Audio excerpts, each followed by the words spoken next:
Join Jason in his woods if you dare.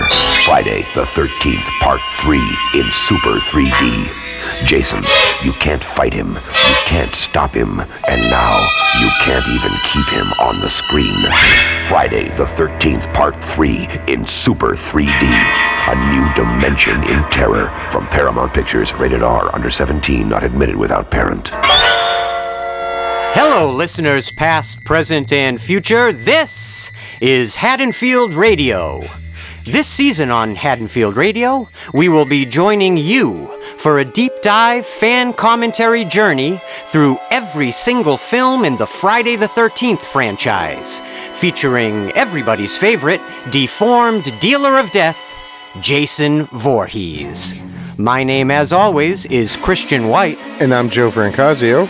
And in 1927, at just the tender age of 13, and deeply in need of both comfort and escape, William Schloss snuck quietly into a theater, peering over the back row of a packed audience enraptured by Romanian actor Bela Lugosi's austere, sinister, and sensual performance in the title role of the New York stage adaptation of Bram Stoker's Dracula, a memorable masterpiece of the Broadway stage that ultimately led to the seminal 1931 classic Tod Browning's Dracula, where Lugosi so iconically reprised his, by then, already signature role.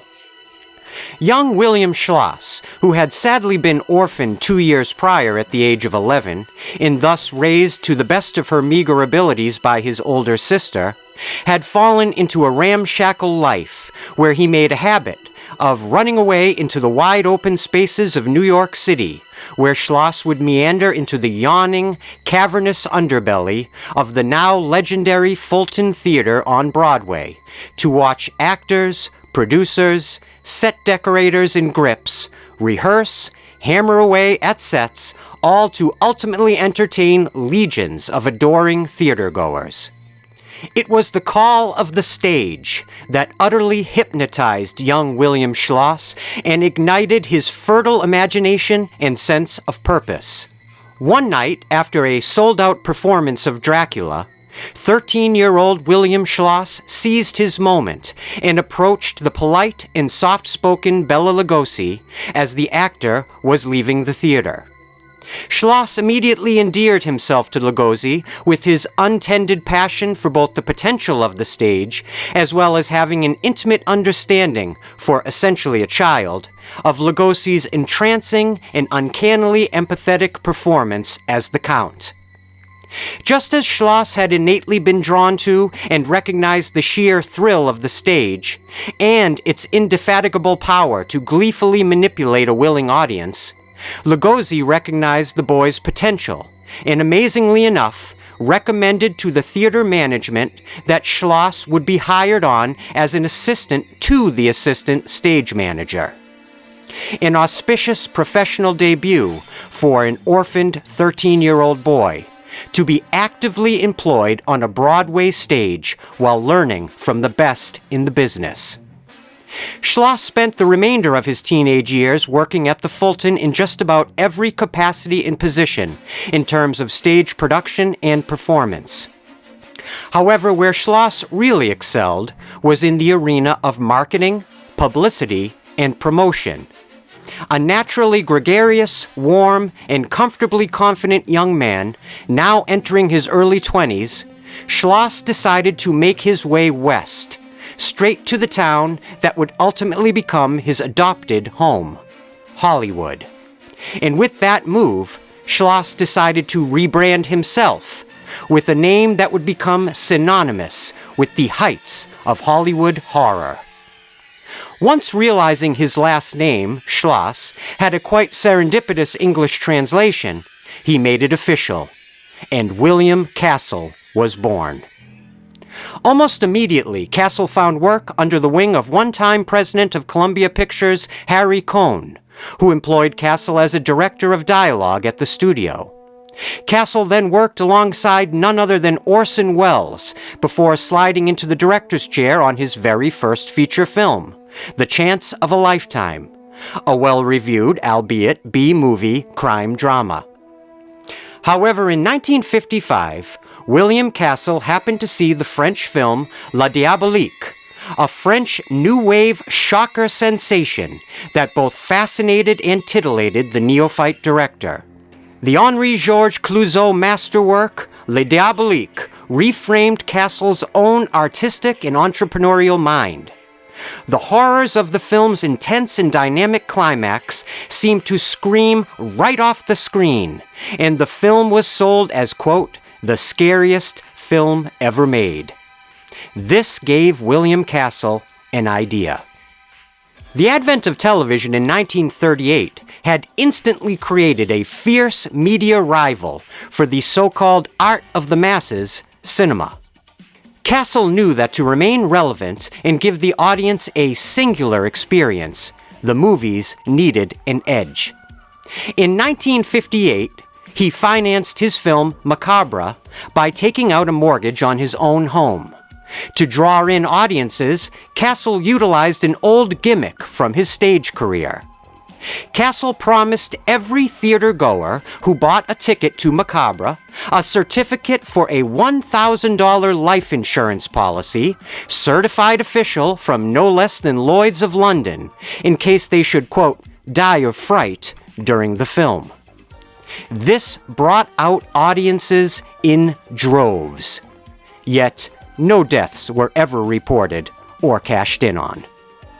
The next year, with the capital on hand from Macabre's success, Castle released his handsomely produced 1959 film House on Haunted Hill, where he winkingly convinced audiences that the movie had been filmed in, quote, emergo-vision, wherein during showings of the film at crucial moments, a skeleton with red lighted eye sockets attached to a wire floated over the audience, causing a wild response that made the film a smash hit in theaters. Conveniently enough for this episode, Castle even had a bit of an obsession with the number 13, directing 2 films emblazoned with that number. 13 Ghosts in 1960, which was shot in an early 3D progenitor Castle termed Illusionovision, and 13 Frightened Girls in 1963. Castle's films jolted Hollywood, much like his audiences, right in the seat of its pants, and his legacy stands as proof that the movies are always meant to be something more. Yet nothing short of Castle's own Illusionovision or Emergo-vision could have prepared audiences for what would become perhaps the most evocative, visceral, and most importantly, lasting gimmick in movie history, 3D. The first film to utilize the 3D format, albeit in a much more primitive way, was actually The Power of Love, all the way back in 1922. The technology existed even back to the days of Lumiere, but you needed the capital to invest in the technique's expensive and specialized methodology.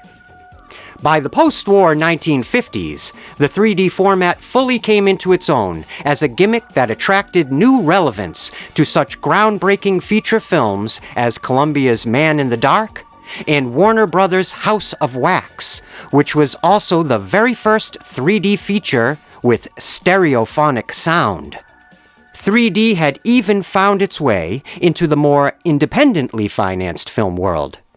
Ferdinando Baldi's Spanish-American Western Comin' At Ya was a veritable smash hit for its tiny budget and lack of marketing, simply because of the fact that the film was released to American audiences in 3D, allowing many of the gags and cowboy straight-shooting hijinks to literally fly right off the screen. And it was the surprising 3D success of Comin' At Ya that caught the eye of Paramount Pictures executive Frank Mancuso Sr. By the close of 1981, Mancuso Sr. was breathlessly gearing up to begin production on the third film in his now highly successful Friday the 13th series. And he knew that if Part 3 was meant to serve as the final chapter for the series, it would need an edge of its own. So, by the time Friday the 13th Part 3 was ramping up for production at the end of 1981, it was quickly scheduled to become the very first Paramount Pictures film produced in 3D since Jivaro in 1954. A decision that would prove to be both highly profitable and frighteningly costly for the venerable studio and one of its most seasoned executives, Frank Mancuso Sr. After the relative yet still highly profitable success of 1981's Friday the 13th Part 2, Paramount Pictures found itself experiencing something of an embarrassment of riches when it came to Paramount executive Frank Mancuso Sr.'s Friday films. Many of the upper-tier Paramount executives saw Friday as the ugly red-headed stepchild of what was still considered Hollywood's top-tier studio, albeit a red-headed stepchild who was minting tens of millions of dollars in profit for Paramount's parent company, Gulf and Western, who unsurprisingly saw little concern for the rising controversies regarding both artistic taste and cultural influence the Friday films now carried. However, the Gulf and Western corporate mandate, when it came to the future of the Friday franchise, quickly became less about pulling back, and more about, well, more. Frank Mancuso Sr. offered Friday 1 and 2 screenwriter Ron Kurz a generous offer to draft a screenplay for the third film, but Kurz politely turned the project down to pursue other opportunities. The scripting fell to husband and wife screenwriting duo Martin Kutrosser and Carol Watson, who were hired to write the screenplay for Part 3, and who quickly devised and completed a very well-received first draft. Due to the incoming technical difficulties in filming the complicated 3D process, led the Mancusos to hire on trusted asset, Friday veteran, and now returning director Steve Miner, who previously helmed Part 2 to great financial success and fan acclaim. To bring the monstrous and murderous Jason Voorhees to life for the third time fell to a man who was quickly becoming one of the most in-demand special effects pioneers in the industry, Stan Winston. Yet, in a case of history repeating itself, Stan Winston both was hired on and had to depart the production, yet much of his work remains on screen. He was ultimately replaced by journeyman effects artist Douglas White, who had come straight from the set of The Sword and the Sorcerer, and had prior 3D experience. He and his specialized team inherited Friday Part 3's technically challenging practical effects. Friday the 13th Part 3 was theatrically released on August 13th, 1982. It grossed a staggering $36.7 million at the United States box office on a meager budget of just $2.2 million, and was the second most popular horror film of the year behind only Tobe Hooper's Poltergeist. Our journey through the Friday the 13th franchise continues here. This is the history, legacy, and lore of Steve Miner's 1982 3D threequel, Friday the 13th Part 3. And Joe, I have to ask you the question that, as per usual, 25 times around, everyone is waiting with bated breath for you to answer. Are you ready, Joe? Are they really? I would hope so at this point. All right. After 25 episodes, Wow. I would genuinely hope so. Oh, man.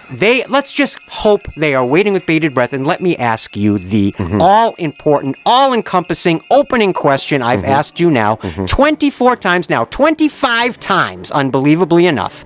Joe, what do you generally think, generally speaking, about Steve Miner's Friday the 13th Part 3 from 1982? It's a ton of fun, baby. You know, it's a movie that you get to walk away with feeling good about because it was fun to watch.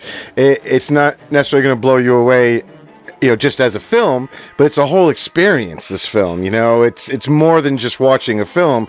And, it was a gimmick it relied on, and it works. And if you get to see it in 3D, or you really should see it in 3D to get the full experience, it's a fun movie experience. And that word that you've used a couple times now, I think is a word we're going to be using a lot this episode, as we always do. We always overuse words on Haddonfield Radio. It's like a tradition at this point. The word experience. Yeah. You are 100% correct.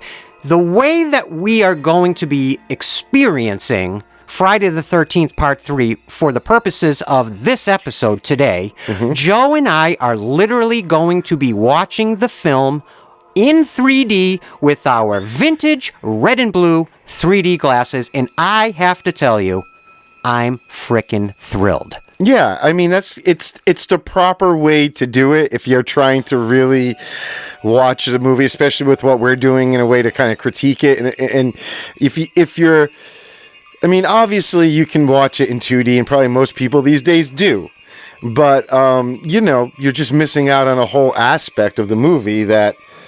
It's like, hey, let's shut off one side of the speakers. Let's just give you one channel. You know what I mean? You'll get it, but it's just not everything. I really, overwhelmingly, it occurred to me this month preparing for this episode that the way to really engage with this movie in terms of sharing our perspective with you guys is to change the settings in our mind. Like I said this to Joe yesterday. We have to sort of change the settings in our mind and assume we are sitting in a crowded movie theater in 1982 on a Saturday night, seeing this movie in all of its 3D glory, the way it was literally shot and prepared and produced and intended. And if you watch this movie that way, with that mindset, and you take it in for the experience that it really is, despite all of the odds against it for its very meager budget for very complicated 3D effects during its production phase and post-production phase, certainly, I think this film had to be one of the most entertaining films of 1982. And as we all know as movie fans, and we're going to get into this, 1982 was one of the most iconic years for genre filmmaking. And by that I mean sci-fi, fantasy, horror, drama, everything. I mean, everything. It's just a banner year in Hollywood history. Comedy. I mean, it's when we go through the list of not just horror films from 1982, but just iconic seminal films from 1982, it's almost hard to wrap your head around it. And, I just want to say back to the 3D thing that if you're not watching it in 3D, which I know isn't always an easy thing to do these days, especially the original red blue glasses 3D. I find you're not you're like when the parts come on, when a guy's holding a pole up to the screen and stuff, you tend to just think, oh, either that's goofy, or I know that's there because it's no there less. for 3D. But when you're wearing the glasses, you're not thinking about anything. You're experiencing it. You're like, whoa, look at that. That's it's doing its job. You're not. It's like without judging, without the 3D perspective when you're engaging with this film, you become super conscious, right, of the artifice of the film. You brought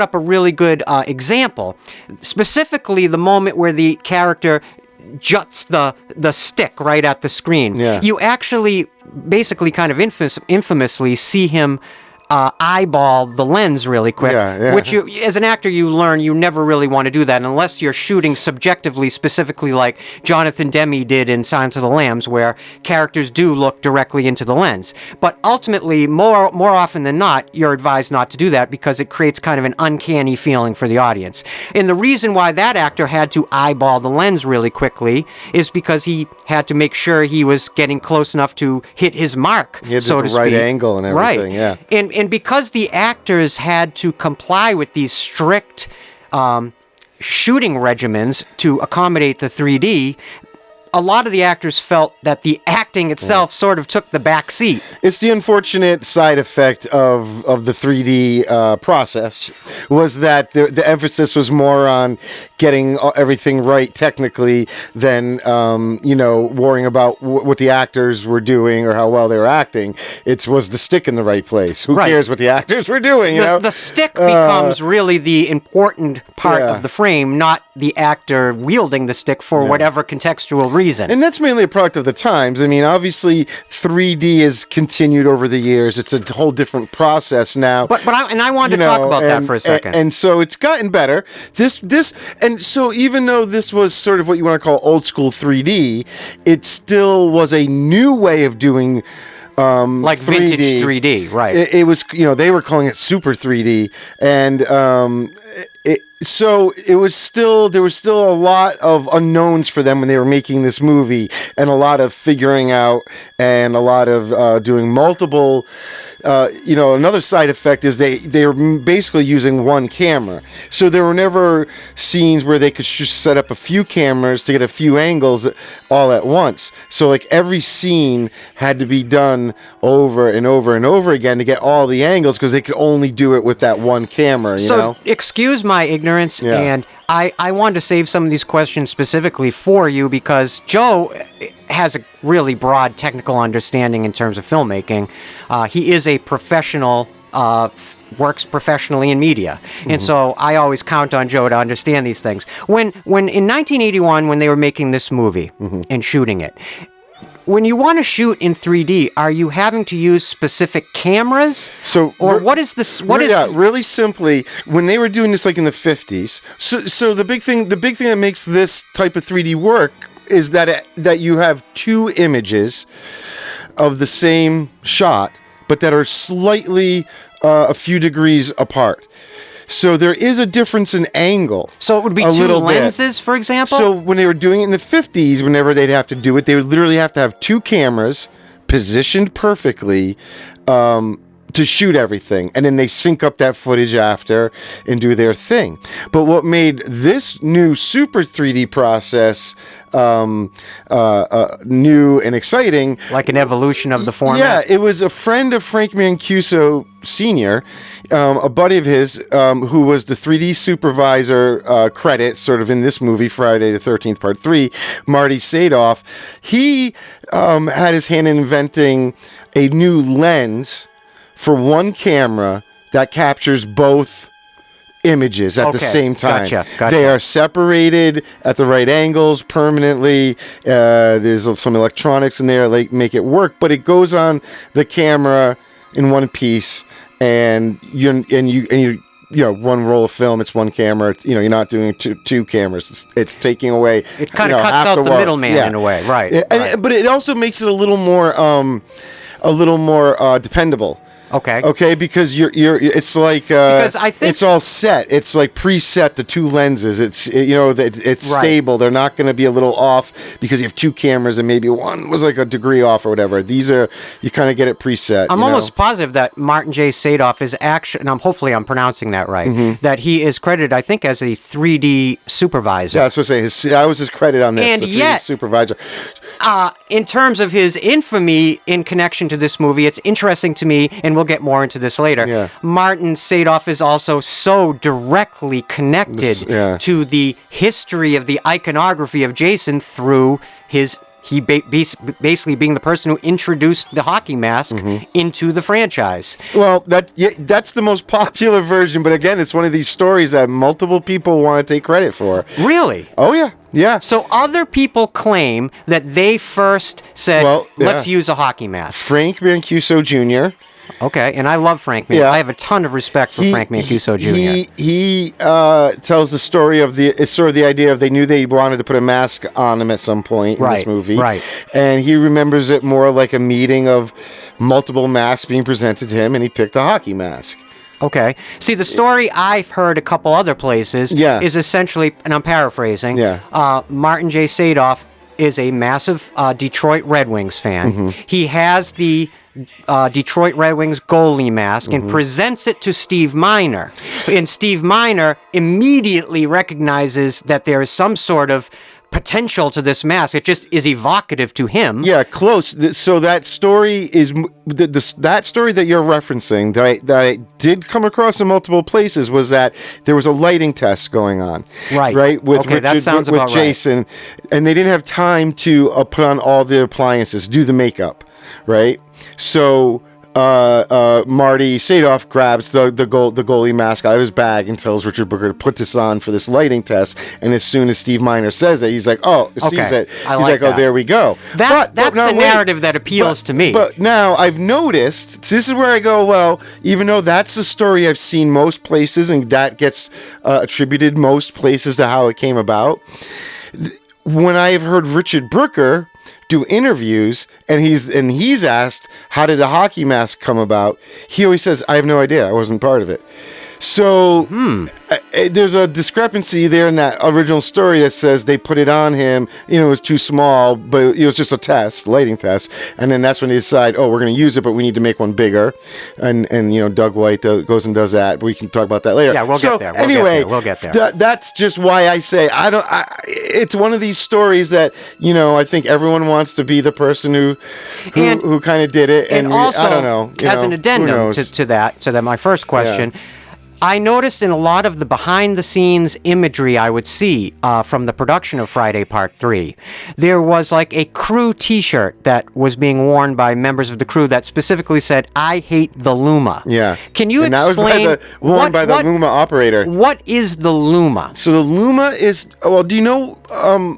or hopefully most people can at least picture a more modern, what they call a jib. Is that like a crane for a camera? It's a camera crane, okay, right? Gotcha. But those typically, the length of the arm is sort of preset for each shot.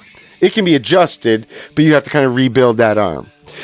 The Luma was the first sort of remote-controlled, sort of telescopic, extending crane arm.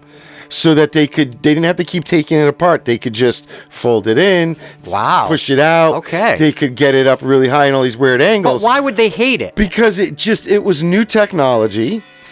It didn't work perfectly. Everything kind of had to be more precise because what they were doing with that and the 3D, and I think people say because it just made everything take a long time. But then, they had famously a big crash where in one of the early days of using it, it went right off the tracks. Wait, the entire Luma... it fell. It damaged the camera. It was a big deal. I would imagine. It was a bad... Yeah, I would definitely imagine. All the cast and crew tell that story when you listen to a lot of interviews or commentaries. There was this general feeling of, the Luma, at the end of the day, I think when you look back, you have to also say, well, they were, pushing new boundaries. They were, trying something new. It's the old, you got to break a few eggs to make an omelet. And, right. You're low budget and you're trying some new stuff. It sort of blows my mind hearing you describe all this technical innovation that was going on the set of what was ostensibly a low budget horror movie. And yet, there was such interesting... Well, it's Paramount. Exactly. That's the difference. The difference. The story I was also trying to get to with Frank Mancuso Sr. being buddies with Marty Sadoff, the 3D supervisor on this film. They were buddies. And there was some conversation they had sort of earlier in their career, someday, if I'm ever in a position or I ever have the money, Frank Mancuso would say, we got to bring back 3D and do it better, Oh, wow. And then all of a sudden he becomes president of Paramount. Yep. And he calls him up and says, we're going to do this. Now, it wasn't a guarantee it was going to be Friday the 13th. The other film they were actually seriously considering was Star Trek 3. To be a 3D film. Movie, yeah. Wow, I did not know that. Came down to those two, do we do Star Trek or Friday the 13th? And I think it's really telling that they went with Friday the 13th because you would almost... say it's a guarantee because of the audience you already know. I have to assume Star Trek had a bigger audience. Yeah, but I'm going to give you my quick take. Just hearing this for the first time, my instinctual take on it would be this. This is just my speculation. That his son was the producer? No. My speculation would be this. Okay. The reason why it would be easier applied to Friday the 13th is when you're doing a Star Trek movie like that, you're already dealing with extremely complicated special effects. Time is money, and I think that when you have bigger stars and everything That's exactly else, what I'm saying. yeah, it's going to be the production of Star Trek 3. We were just talking before we started recording. Star Trek 2, The Wrath of Khan, also came out in 1982. Yeah. And staggeringly enough, it made like $80 million. Yeah. So maybe it was Star Trek 2 that would have been in 3D then. Okay, I thought either one of them. Exactly. What I'm trying to suggest, though, is that a Star Trek film would just have an astronomical amount more complication due to the immediate need for a higher level of special effects to begin with. Well, the budget, plus they have to do their normal special effects. Yeah, right. You know what I mean? Where you're experimenting with reorienting a... essentially a gimmick format of 3D, but an expensive one. When you have a much easier time, I think, attempting to experimentally implement it onto a film set, especially considering his own son, like you mentioned, was running the show. Yeah. Now, let's talk about that for a second, because it's really an interesting connection, again, between the Friday the 13th films and Halloween films, in that both of these franchises are very much family businesses. Yeah, yeah. Of course, in the Halloween franchise, as we've delved into in 13 episodes of this series, it was the Akkads, of course, that guided all of those films, the first 13 films. Father and son duo. Exactly. Like this, right? Mustafa and Malik Akkad. And then on the Friday the 13th side, you have, of course, Frank Mancuso Sr., who hires on his son, Frank Mancuso Jr., in Part 2 as... kind of an associate producer. And by Friday Part 3, Frank Mancuso Jr. is now promoted to a producer alongside, surprisingly enough, a woman named Lisa Barsamian. And if that name sounds familiar to you, it should. Her father was Robert Barsamian, who was one of the Boston Boys, one of the financiers of the first two Friday films. Right. And so they're still involved a bit exactly. here. But it just shows like what but their production it's a company, family business. Their production company is no longer Georgetown Productions. It's not up. It's Paramount and now a company called Jason Inc. It almost so seems I think like they created their own sort of. They were involved. Thing for it this seems franchise. like at the beginning of the process of Part 3, and Well, there they must didn't have been need a their point. money anymore. Right, that's what it was. Yeah. You guys, in case they must have had some sort of stake in it that they couldn't just get rid of them or something. Just in case somebody's jumping in and just watching this episode, there were a trio of Boston-based film investors who owned the Esquire movie chain, which was a theater chain. And they had taken the capital they had made from exhibiting movies to then try to produce and distribute movies of their own. And they famously invested in Sean S. Cunningham's original Friday the 13th, and the rest is sort of history. Part 2. Yeah, as small independent films, this is how they get their money. But now... I just thought it was such a kind of a cozy notion to me, and like it felt very wholesome that literally Frank Mancuso Jr. and now Lisa Barsamian are kind of guiding the franchise forward as you would. And it's cool. I love that. Frank Mancuso Jr. also now becomes pivotal in the 3D process, correct? In making sure that the theaters were going to be ready to show this movie. Now, hold on, because this is a really big distinction and a very important... You know I what? consider what we're about to talk about, really, in my mind, this is where Frank Mancuso Jr. really began to take the reins of the Friday franchise in a very lasting way. And as all fans of this franchise know, his participation obviously continues on, as we will with our episodes. It's a good... It shows why he was a good producer. Can you explain generally what happened? So this story is actually very big, and there's a whole legal side to it that I'm going to kind of gloss over because it's just kind of boring legal stuff. But there was this whole like suing with between Paramount and them, and then people that they were hiring to help with the fitting of projector lenses. Right. So you can look it up and if you wanted to see that whole side of it. But ultimately, the good part of it all was basically that he realized... This is Frank Mancuso Jr. Frank Mancuso Jr. realized that that most of the theaters at the time, their lenses were old and they wouldn't properly display the 3D effects sharp enough that the people would get the effect.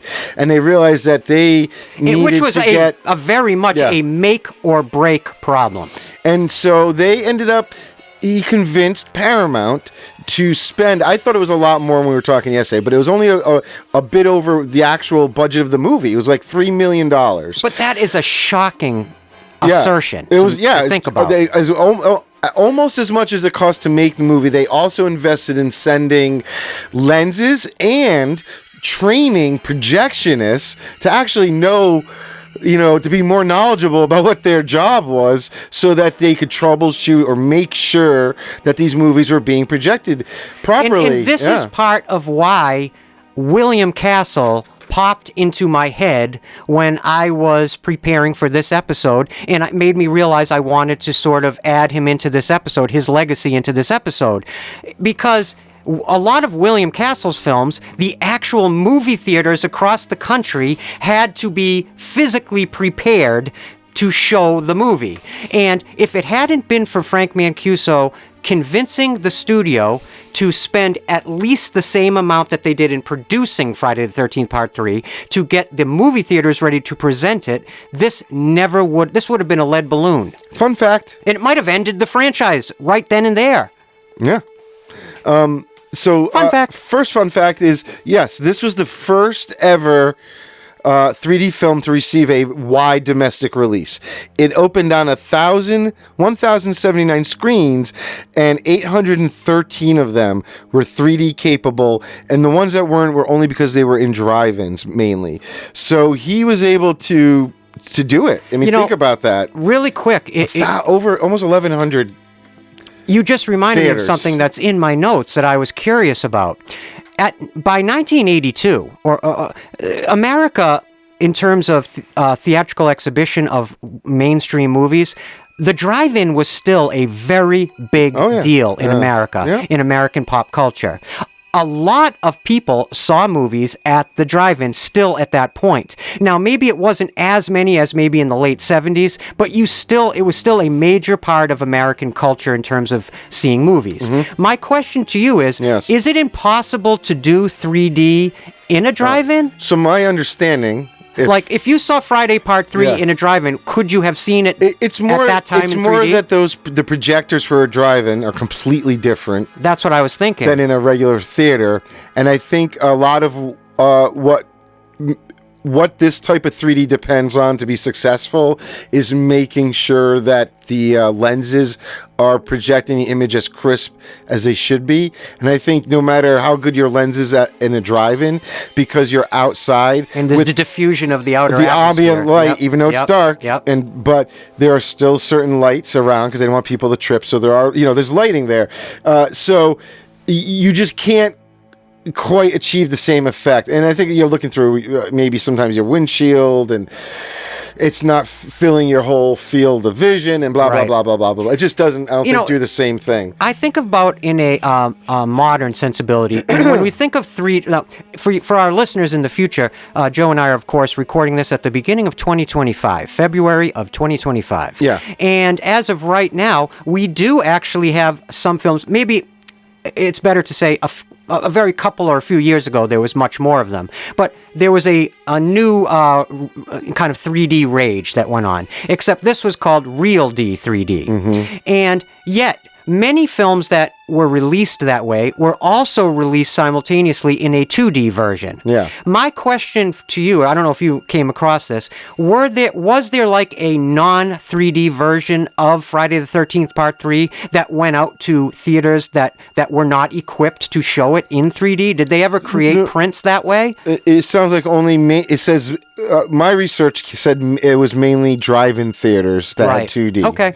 I was curious about that. And that the rest seemed to get the 3D. I mean, that was the whole point. They were like running out of glasses after the first weekend in some of the theaters. They had to get Polaroid to beef up their production. And so how would you have gotten the glasses? Would it be at the movie theater? Yeah, they give it to you at the theater. Which is just like nowadays. You would get those. They look more like sunglasses now. Well, it's now it's a totally different technology. The old red-blue thing was something called an anaglyph.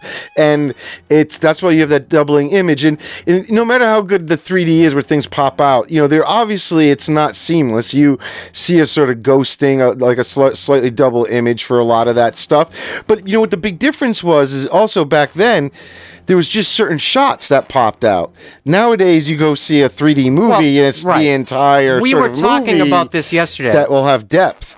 Joe and I were talking about this yesterday, just prepping for the episode, but here's the way I look at it. The vintage 3D was all about the screen exploding out at you. Mm-hmm. I see the real D3D of the 2020s and a little before as more of an immersive screen that you sort of fall into. It's your thing. The guy did what do you call it? Immerso vision or something? Oh yeah. It's basically basically Emergo-vision. Emergo-vision. It's the skeleton that flying through, but also now we have the 3D of the screen.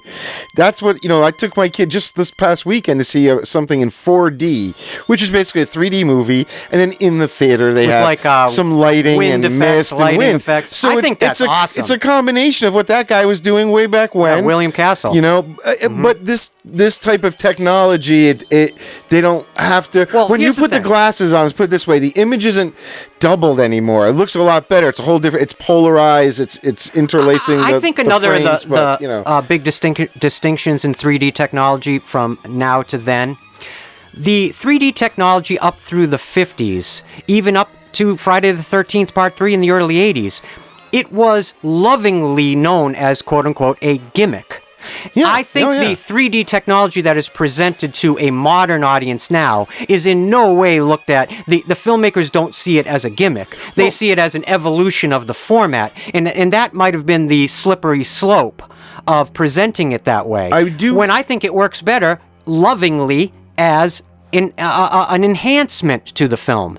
It doesn't need to be the entirety of the film. I like it just as the original vintage style, where it was a fun, thrilling, titillating addition to the story that broke the separation, I should say, between the audience and the screen. I have to wonder if Part 3 would have been in 3D if Steve Miner wasn't hired, because a little bit of him wanting to return was, he had to figuring out something new and different to do with this, and he really wanted a gimmick. But I also know, like we were talking about, Mancuso had this idea of wanting to do 3D. It's almost like a perfect storm of inspiration. I guess who knows, I think right? From soup to nuts, everyone involved in the family business of the Friday franchise by the early 80s, especially by the late 1981, understood there was a vast potential to make major money from a continuing series featuring Jason Voorhees. But yet, at that time, there was some talk that perhaps this Part 3 might have been the end. It might have just been a trilogy capper. Until it made the money, they walked away at the end of shooting with Mancuso's intentions was that Jason was dead. Yep. I think there's even a picture of a cake that was made at the end. It says "Happy Death Day, Jason" at the end of production. So I believe it was from that movie. And the fact that you see him laying in that barn, when you think about how long from when she actually hits him you're right. to when, you know what I mean? It's like they really were kind of making you think that was it. Well, my wording a minute ago wasn't as clear as I would have liked, but what I was just trying to say is that there had to be people involved that saw, even before Part 3 was released and made an incredible amount of money and profit, that there was a lot of potential in continuing and applying 3D as a gimmick to enhance the popularity of the film. To me, speaks to the potential of exploring a future for this franchise, regardless of the fact that maybe Mancuso Sr. or even Mancuso Jr. possibly saw this as a trilogy capper. It's one of the traits of this franchise is that they're always like, this is it, we're done. But then they find it's like on this another way of it's like bringing this them back. Weird meta level where you think in movie that Jason's dead, and of course he is not. You think outside in the production level, nope, that's it, Jason's dead. But of course, it takes more than death to keep a good slasher down. We all know this. So many people in interviews from all the movies will say, our intention at the end was he was dead. That's what I was hired to do, and that's what I did. Which in and of itself is a selling point. Yeah, and is a marketing enhancement. I know. And it has been used in various franchises, horror and outside It's almost of like horror. how many times we're going to fall for it, though, because then you Look get a at- trailer look for at- another one. You're like, oh, yes, Look at he's the back. end of the most recent James Bond movie, No Time to Die, from, I think, 2022. He definitively dies at the end of that movie. Sorry, spoilers to anyone who hasn't seen it in the last 3 years. And I guess that's your own problem. But I can guarantee you, and I promise you, and it's actually a fact, he is coming back. Now, James Bond, of course, exists, if you really want to break it down, in multiversal timelines, much like Michael Myers. So you can always keep restarting his story in different timelines, in different multiversal realities, strangely enough. But let's talk a minute about, really, what is in my mind the centerpiece, the most successful aspect of Friday the 13th Part 3. When you break it down on a molecular level, to me, the most effective aspect, the thing that works best in this movie, and that elevates the entire film to the next level, I would say, is Jason Voorhees. Of course. He's finally the killer that you love. Like He has- it's one of those bad guys that you like. He's a Darth Vader figure, It's almost sort of like Gundam robots, in that by the third part, Jason has achieved what you would call his, quote, final form. He has been, or the way like Godzilla evolves, into his final form throughout a movie. It's the mold now that all the other Jasons will sort of more or less come out of. Like there may be tweaks here and there in future films, or little design implements or design detractions or little changes to the mask. But even his clothes are like what he has on for like a few films as it continues to. It all kind of stems from this. Obviously, the hockey mask. It is not just the hockey mask, while I will admit, of course, it all starts with huge. the hockey mask. There's plenty of him without it in The this DNA movie. of Jason became a complete genome when he first slid that hockey mask into place. That is just my opinion as one fan, although I would assume the majority of fans out there probably can agree with that assessment. But it's more than the mask. It's Richard Brooker and Steve Miner. It's in the art direction, the production design, the special effects. It's in the practical and prosthetic makeup effects that all come together in this perfect way to create what I look at as the perfect, definitive, iconic, seminal silhouette of Jason Voorhees. Now, I use that word silhouette on purpose. If you remember in season 2, when we were talking about the evolution of Freddy Krueger as a character, it all comes back to Robert Englund definitively understanding as a performer that he wanted to create an archetypical silhouette that you would always recognize anywhere in the world. That's Freddy Krueger. And you notice he'll do that what I call the Freddy Krueger gunslinger posture, where one of his the shoulder that, the arm with the glove on is kind of hanging lower, and you just know that's Freddy Krueger. I would argue pretty easily that Richard Brooker, the actor, and I'm using that word on purpose, not just stunt performer, but actor, who performs and portrays Jason in Part 3, he brings Jason to the epitome of what we know him to be. Yeah. I cannot say enough good things about Richard Brooker. I actually have... And you're not alone. I have a whole part of my notes is just about him. Well, let's do it. Dive in. I have to say, I was really...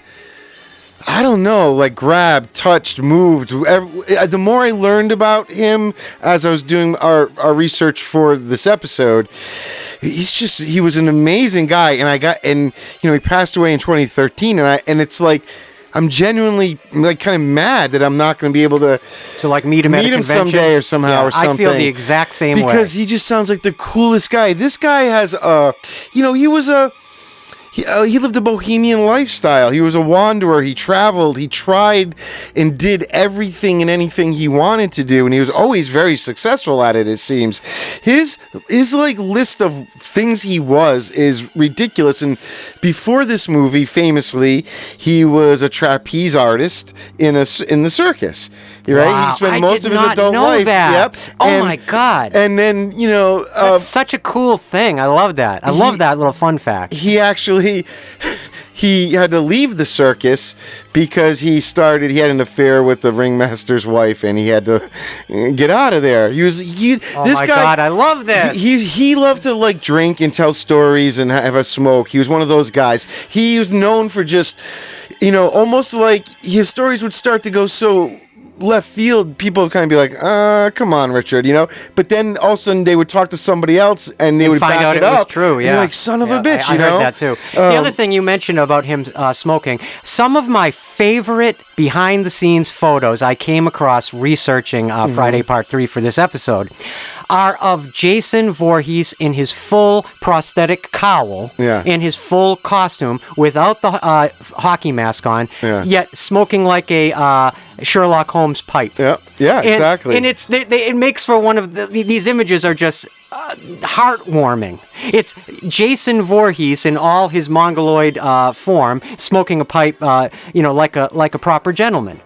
I love that. I'm going to blow through a quick list of his things. Hit it. Ready for this? I mean, obviously, he was well educated. This guy, even though it sounds like he was sort of like a scrappy sort of dude, he was very well educated. He was a producer of many things. He produced rock concerts. He produced TV shows like Bill Nye the Science Guy. He was a director, stuntman, equestrian.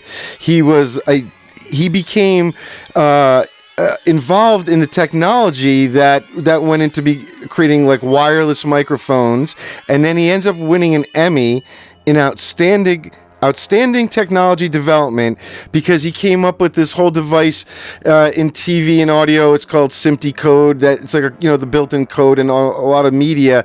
And he made this device that like you could stop it and start it again and keep everything in sync. It like syncs all your stuff. And this technology also ends up in every single cell phone that we all own. This is mind-bending. He was good I didn't know any of this. He was good friends with Boba Fett, the original Jeremy Bullock. Oh my God! And wow. The guy who played Roy in the fake Jason from Part actor 5. Dick Copycat Wyant. killer. Yeah, the three of them were like buddies from the convention circuit. Like they became really close. I think that's so cool. Another cool story is at one of these horror conventions in Germany one time. He's there with Adrienne King from Friday the 13th Part 1. Oh, Part 1. Part 1. Right, yes. And she's out on the dance floor there at some sort of like after-con thing. And all of a sudden she sees Richard run up to the bar, literally smacks this drink off the bar against the wall, shatters everywhere, grabs this guy, and he saw this guy put something in her drink. Oh, and, like an early adapter of roofing. Exactly. Oh my God. And like she was going on, like I don't even know what would have happened if he wasn't there. And he becomes a photographer in specializing in sunsets. And when he was asked why do you like a sunset's a sunset, so why do you always shoot a sunset every day? And he says, because I'm grateful for every day I get to see a sunset, so I shoot a picture of it. This is obviously a true art. Talk about a human being in 3D. He was probably the most athletic This is a human Jason, being in literal 3D. Yeah. And he was in shows like Trapper John MD. He was in I did movies see a lot. Like he had a Deathstalker, all these things. IMDb. Yeah. And he just had a sudden heart attack in 2013 and sadly passed away. He was apparently really great with the fans if you got to meet him. And you do not hear one single negative anecdote about Richard Brooker. And when he was trying out for this movie, famously, he tells the story of he answers an ad in the Backstage magazine out there, and it doesn't hear anything for a long time, months, I think. And finally they call him in to meet him, and he doesn't sort of like realize what the part is or what's going on. And he gets there, there's a long line of all these big giant jack dudes, but he just kind of goes to the front, goes up to the secretary. He's like, I have an appointment at 2, and she just kind of lets him in, not realizing. And there's the casting people, and Steve Miner comes in and kind of just looks at him and is like, yeah, hire him. And it's not till he's walking out and he sees all the line, realizes how he just sort of like cut everybody off. And, oh my God, that's too funny. And the casting people are like, Steve, like, well, what about all these other guys out there? Like, tell them to go home. Yep. You know? Yeah, when you know, you know. Yeah. I want to bring up a quick, how about this? I'd like to bring up a little foible I have with Friday the 13th Part 3. Sure. Both Joe and I share essentially, I would say, the same general feeling about Friday Part 3. I really love it. Yeah. As a matter of fact, I have always personally been, I was saying this to Joe yesterday, I've always personally been a Friday the 13th final chapter super fan. I like 4, 6, and 8. Those are my 3 favorites. All right, so I'm kind of spoiling the ranking. We'll probably do in a live stream later. But those are always perennially my favorites. The top has always been final chapter, and it still is. But in preparing for this episode, for the very most part, I was very surprised at how much I actually enjoyed this movie and how well it worked for me. Do I think there are some parts of this film that kind of drag a bit, especially if you're considering it from the perspective of sitting there with 3D glasses on in a crowded theater? I do think there are parts of the film that feel a bit draggy because you're waiting for the exciting moments. Yeah. But with that said, I think Steve Miner's direction is far more individualistic in Part 3 than it was in Part 2. That felt more emulative of Part 1. Yeah. I think in Part 3 really feels like Steve Miner's film and Steve Miner's real addition to the franchise. But if I had a foible, and it's a bit complicated, but here it is. I really don't like the ending. And I'm going to tell you why. And by the ending, I'm talking about the addition of the, again, I'm going to use the same word, but the emulation of the ending of 1980s Friday the 13th. In 1980, you have Jason, the deformed boy, jumping out of the water and dragging Adrienne King down, and it's a dream, a great stinger at the end. Well, they try to emulate that for this movie, except now it is the deceased Mrs. Voorhees who comes up out of the water. And, of course, it is a vision or a dream. It's not that I don't like that idea, because I'm going to tell you what, I actually love the idea of Mrs. Voorhees popping out of the water. My only difference, if it was me, and in my mind, what I think would have made it better, and you guys, if you disagree with what I'm about to say, let me know in the comments. If you agree, let us know. But I will say this, what if it had been, the twist was, it was real? Mrs. Voorhees pops out of the water, and it's real, and that's the end of the movie. And now, if you were to make subsequent films, you have Jason, who is this living, still going into Part 4, a living, breathing, psychopathic murderer, who is murdering in duo with his revenant mother. It sets this standard that the waters of Crystal Lake have some sort of cursed, almost supernatural potential to bring the Voorhees family back. Yeah, exactly. If you made it real, first of all, it would have been a twist on the first movie's surprise ending. And second of all, I think it would have added some interesting new kind of arteries to the Crystal Lake mythology. Yeah, it was so weird because we mentioned this yesterday when... and like I had almost the same exact sort of feeling when I was trying to sort of reconcile the ending in my head, like, all right, it has to be a dream because she has a body and her head is back on. Yeah, and I'm like, but all right, so what if the lake itself was the source of the evil, quote unquote. Yes. And in so, my head, though, it was that I said, it's his mom is stuck in the lake, and Jason has to like bring victims to his mom in the lake now, and it's some thing like that. Well, you could go in a lot of different angles. I know. I'm just saying, like, but wouldn't it have in my head? It seemed like they missed opportunity to not linger somewhere in these stories with the lake being totally cursed. And wouldn't it have set a perfect precedent for when you get to Part 6 and suddenly Jason is coming back to life as what I call a revenant? Yeah, it would have set a precedent that somehow you could say connects to their family lineage. It opens up some doors that you could have developed some story or some mythology that sort of enhances the curse idea of the Friday the 13th films. I think there is a slight vibe of that within the franchise, but they never That's right. give it any sort of rules or how it works or The way that thoughts on what's actually happening. The way they ended up utilizing the Revenant Mrs. Voorhees bursting out of the water, and it's just another vision, to me feels incredibly anticlimactic. Yeah. Because it's a simple emulation of what happened in the first film. There's no twist on it. And that twist, by the fourth film, you could have had the exact same movie, but now it's Jason and his deceased mother both killing.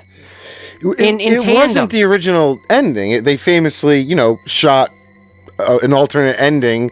For part 3 we're talking? Oh, yeah. Okay, so what was that? So, and it's part of the whole Stan Winston makeup And we'll get into that in issue. 1 minute. So the original ending that they shot, and it has...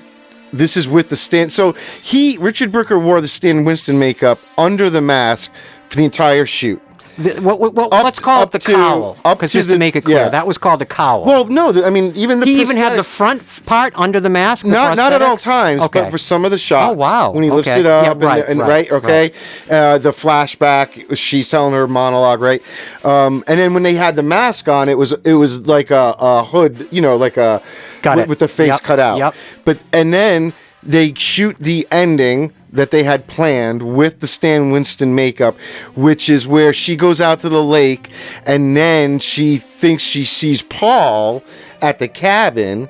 So she gets out of the canoe, goes up to the cabin, and then as she gets to the door, she realizes it's Jason, and he's without the mask. Because this is sort of dream sequence. And it's probably where those behind-the-scenes photos that showcase Stan Winston's Jason design probably came from Unmasked. And then Jason beheads Chris. Which is a nice homage to the first film, and yet is a twist on the events of the first film. See, that would have been cool. And then I believe, I'm not sure, so I think, and that was the ending, I believe, at that point. The lake thing. I would have even preferred that. But what happened was they didn't like the makeup. The studio execs and stuff thought it was a little too goofy or whatever. So they had Doug White. That's when he made a new face appliance just for when we see him in the ending that we know, where he comes out of the house, he's up in the window, and it's sort of how you know it's a dream. He doesn't have the hockey mask in the dreams. I think generally I would have cut the quote unquote, dream scenario aspects of the ending out of part 3 because it just speaks and it just hems too closely to the surprisingness it's not of the surprising original. anymore if That's you do it every problem. film, right? That's the problem. And maybe I'm wrong. If someone can correct me, I believe we get things wrong all the time. The mom wasn't supposed to be there originally. I thought it ended with the beheading. So I want to just mention, because it was a little confusing for me, and I'm like literally a lifelong obsessive when it comes to special effects, makeup artists, and all these different movies in the horror genre, as I've mentioned many times in the past. And yet I still found myself a bit confused, going through this month. So in my thought, it seems like they first hired Stan Winston, correct? Yes. Yep. Stan Winston comes down and he actually creates. Richard Brooker spent many long time with Stan Winston to get his prosthetics and made. He creates a particular look for the cowl prosthetic for Jason, the full head and neck and even shoulder prosthetic for Jason. And yet it's deemed ultimately looking, I guess it was quote unquote too monstrous. Did you read that? I forget what the critique was, but they didn't like it. It looked too much. I think what I read, and again, like we know with the Friday the 13th lore, there are a lot of different anecdotal evidence for all these narratives that go around in terms of the making of these movies. The one I heard is that it looked quote unquote too monstrous, and ultimately, Stan Winston departed, even though you do see a lot of his work throughout the film. Yeah, he left before they really started filming. Right. But they continued, or Doug White continued to use... And so they bring in a special effects artist named Douglas White and his team. And he takes over most of everything else, but he continued to use, because they already spent so much time, and it was the two things, like I said, the hood without the face when the mask is on, but then, when we see him without the hockey mask and it's the Stan Winston stuff, it was like an 11 11 different pieces that was applied to Richard Brooker's face. It was a very lengthy process to get him in and out of that makeup. And so, yeah, and Doug White is the one that would make the hockey masks when they decide to do that, and do most of all the major effects. I would say this: Douglas White and his team, the sculpt of the ultimate face that is used on screen for Jason, I think works like gangbusters. Actually, I'm going to say this. It occurred to me this month when I was watching this film over a couple times. I think the moment where Jason sort of provocatively lifts his mask off and then brings it back down again on the rope. I think that's Stan Winston. I don't think so. Really? I think that's Doug White's. Maybe Guys, they inserted it, but I thought it was just the you last know the moment I'm talking about. scene that Let they had us to know in the refilm it. comments. Yeah. Is that Stan Winston's face or is that Douglas White's face? Joe thinks it might be Stan Winston. I know Richard Brooker said it's Stan Winston all the way up till the dream sequence. Okay, all right. But so I'm probably wrong. He could be off too. But either way, let's say it was Stan Winston. Yeah. Whoever designed that particular face you see in that moment, I think it is fantastic. Yeah. It looks literally like if you had the Mongoloid that Tom Savini created that you see at the end of part 1 had grown up. Yeah. It looks much more like that kid grew up than certainly the one from part 2. You know what took me a few times of watching that scene before I realized I don't think the intention there is that he's like showing off his face to her. It's him taking the noose off of his head over the mask. If you look, they just cut away during the middle of it because he's grabbing the rope and bringing, and then all of a sudden he's coming down, and I think it just pulls it up, and then she's like, "Oh," because that makes pragmatic sense to me. But I would argue there's something going on in Richard Brooker's performance. When the mask comes up, Jason actually makes a distinctive, almost like a grin, a little bit, face right? that to me speaks to what's the word I'm looking for? Like he's taunting her. Yeah. So that's why I used maybe it's supposed to be both, but because I kept rewatching it, going, "How is he getting down from a noose?" They didn't really show the moment he takes a rope off. And I'm just like, I don't get what he's doing there. He doesn't have a knife. How is he getting down from that? And then I realized what was happening. One of my favorite Michael Myers moments of all time. Okay, and I think it's actually one of your least favorite Michael Myers moments. I think we discussed this in episode 7.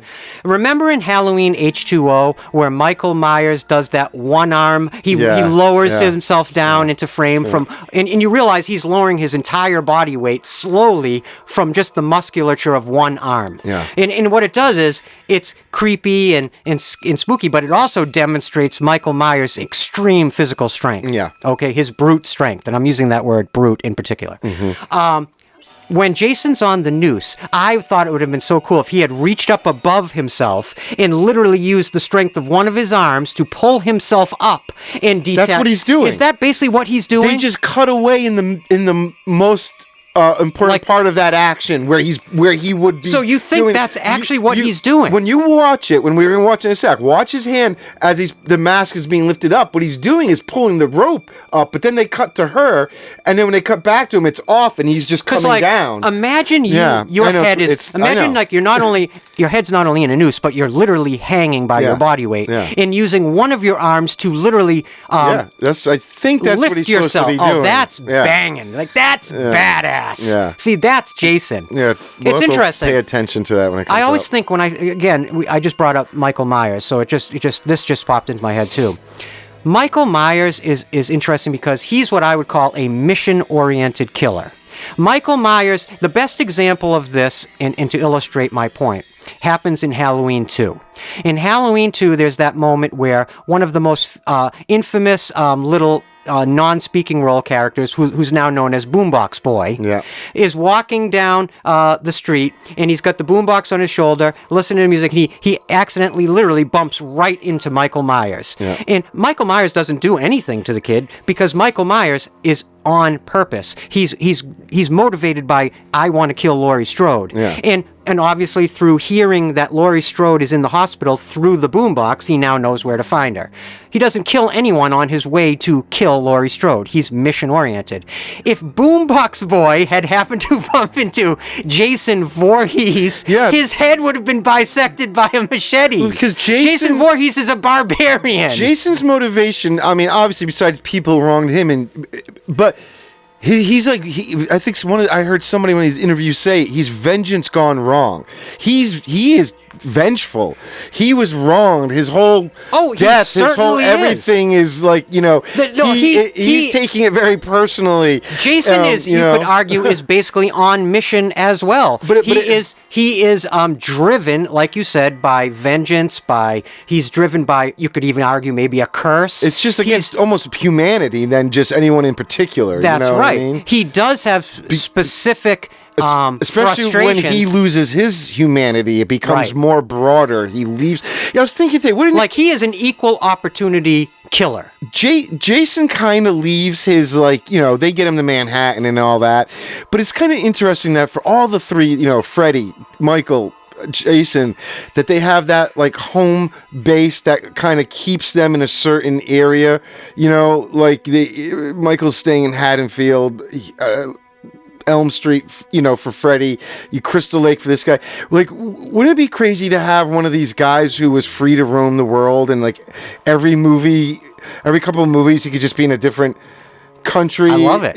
But you somehow retain this unearthly serial killer aspect, not just a killer who's going around the world, but it's one of these types of mythical, exactly, right? It'd be cool. But it's interesting how they all can't wander too far from there. You need to sort of have that home base for them. I wanted to throw this one at you. When I was going through, of course, one of the things I was looking through for Friday the 13th Part 3 research was, of course, the Wikipedia page. And when I was reading about the original idea for Friday Part 3, again, it connected me in my mind right to Halloween 2. Right. Let me read this paragraph right from Wiki. This is a quote unquote. Initially, one of the earlier drafts for Part 3 was Ginny, Amy Steele, from the previous film, being sent to a psychiatric hospital and confined there. Suffering from the events of Part 2, she eventually finds out that Jason Voorhees survived from his wound and tracks her down to the hospital, murdering the staff and other patients at the hospital. Yeah, good thing they didn't go with that. That is the plot of Halloween 2. Right? Yeah. Another interesting Halloween connection while we're on the subject, the Stan Winston version of the Jason design actually was called the Brute. Mm-hmm. He referred to it as the Brute Jason. That was what they basically called Jason, the incarnation of Jason in Part 3, was called the Brute. Now, all of us know, horror fans, that must ring a bell when I'm talking about a Halloween connection, because the only other time, to my knowledge, no, it's not the only other time. One of the only other times you see Michael Myers wearing a mask other than his iconic Shatner mask is in Halloween 5. Mm-hmm. He's wearing one of his victims' Halloween masks. It sort of looks like a cartoon version of Harry Hamlin to me. And that mask is called the Brute. Yeah. So I just thought that was a weird synchronous connection. I mean, it's interesting to me. Again, you have 3 Friday films, you have 3 Friday films ending up at 1982, and you have 3 Halloween films ending up in 1982, except the Halloween franchise, of course, legendarily takes a big left turn in Halloween 3 and ends up in the top 50 for 1982. Let's see. Barely, I'm sorry, 51. It was in 51. It wasn't in the top 50. Yeah. It made $14 million. Why? Because it did not have Michael Myers in it. Whereas, like I mentioned in the intro, Friday Part 3, where they continued on with what works, for better or for worse, it made almost $40 million. Now, of course, they had the advantage of the 3D technology, but I think, of course, one of the big detractors for audiences for Halloween 3 at that time was its lack of Michael Myers involved. Of course. Now, of course, as we all know, that movie has grown in esteem over the decades, as it should, because it is a brilliant film, and I'm talking about Season of the Witch, Halloween 3. Yeah.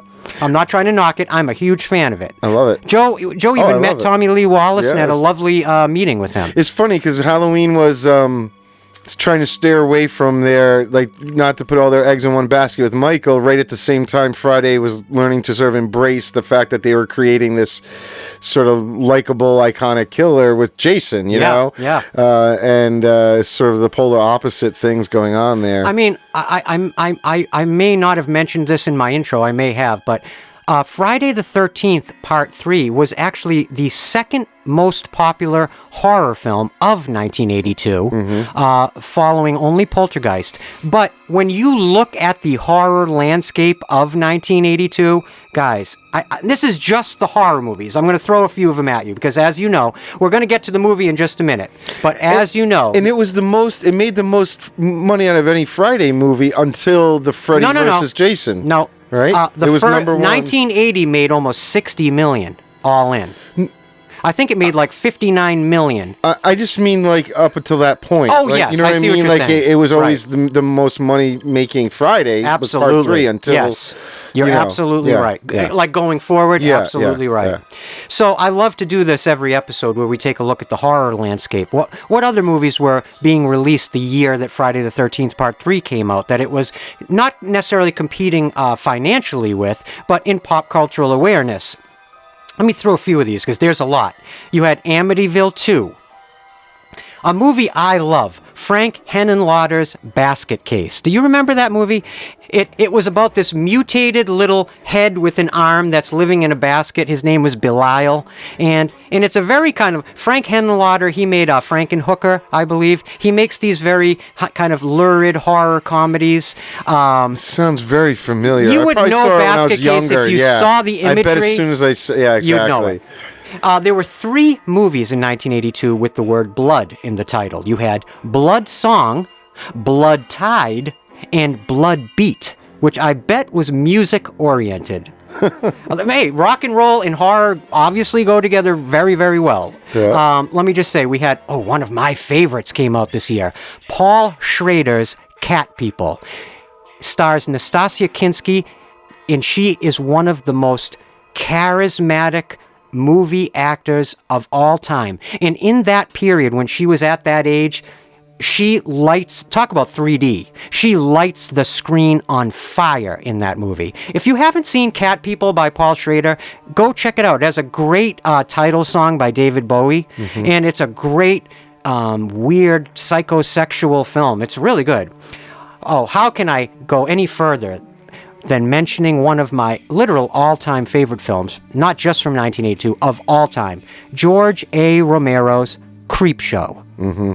And this is where Tom Savini comes back into our story, because, of course, Tom Savini provided some of the most memorable, stylistic, brilliant, prosthetic and animatronic creatures and designs and makeup effects in Creepshow that have made it to this day quite simply the greatest horror anthology film of all time.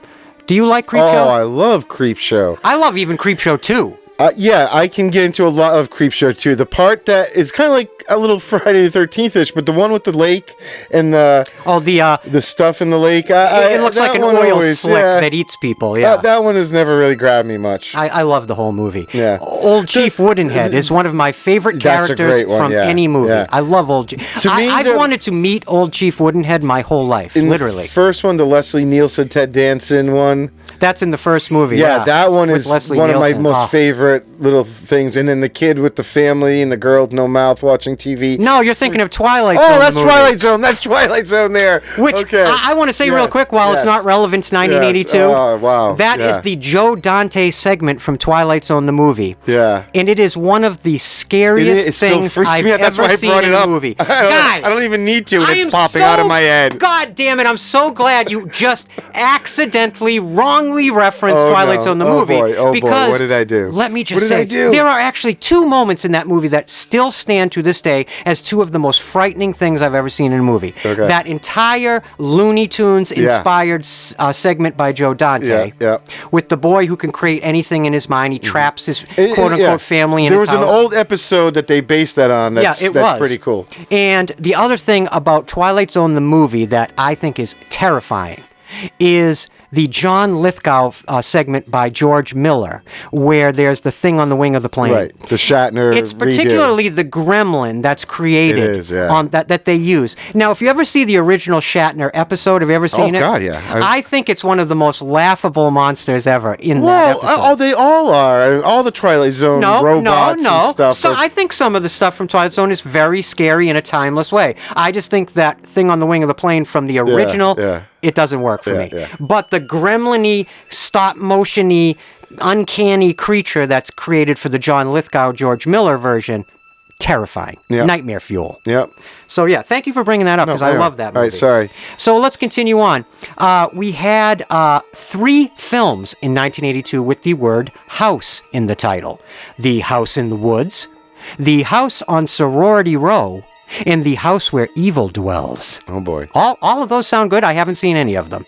Let's see. We had, of course, Poltergeist, Tobe Hooper, legendary. We did an entire Trailer Park episode on the Poltergeist franchise. It's literally called Haddonfield Radio Has a Poltergeist. You can find it in our lineup. If you haven't seen it, give it a shot. It's a lot of fun. You know what? One of my favorite monster movies that I actually revisited like a couple of years ago, and I swear to God, it still holds up. Larry Cohen's Q, Quetzalcoatl, the winged serpent. And it's in like New York City. Michael Moriarty is like competing for world's weirdest actor with like the level of like Klaus Kinski or Steve Railsback. He's on that level of weird in this movie as a leading role. And Larry Cohen always made strange movies like, was it It's Alive, the babies that are like little creatures with those little tiny fangs? Remember those? I think that was also Larry Cohen.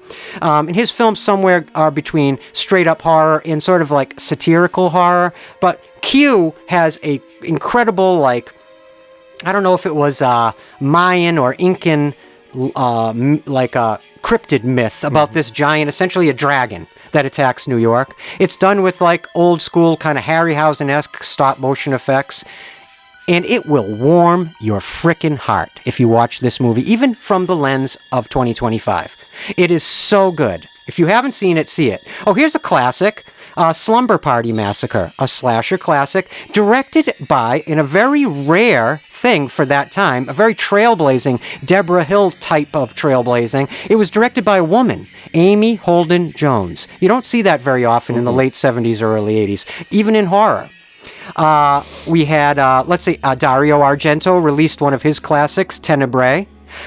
How can this, one of the great genre classics in American history, John Carpenter's The Thing. Oh, God, yeah. Do you like that movie? Yeah, I'm going to tell you, this is my confession. It's been a long time since I've just sat and watched it. So I liked it. But I haven't probably seen it in my adult life in a very long time. It's one of the movies that you need to go back. Joe, you have to go back. But it's one of the ones that the reason why I haven't is because whenever I think like, oh, maybe I'll put it on, it's never like I want to be able to just sit really and watch that in a proper way. That's not just some movie I put on while I'm working in the basement or whatever. And I want to watch that again. That is a movie you do not put on as background. I'm gonna have to get like the nice Blu-ray set of it. That is a movie you sit down, get into all the extras, get into a kind of hypnotic mood, and just take that movie in. You know something really interesting about The Thing?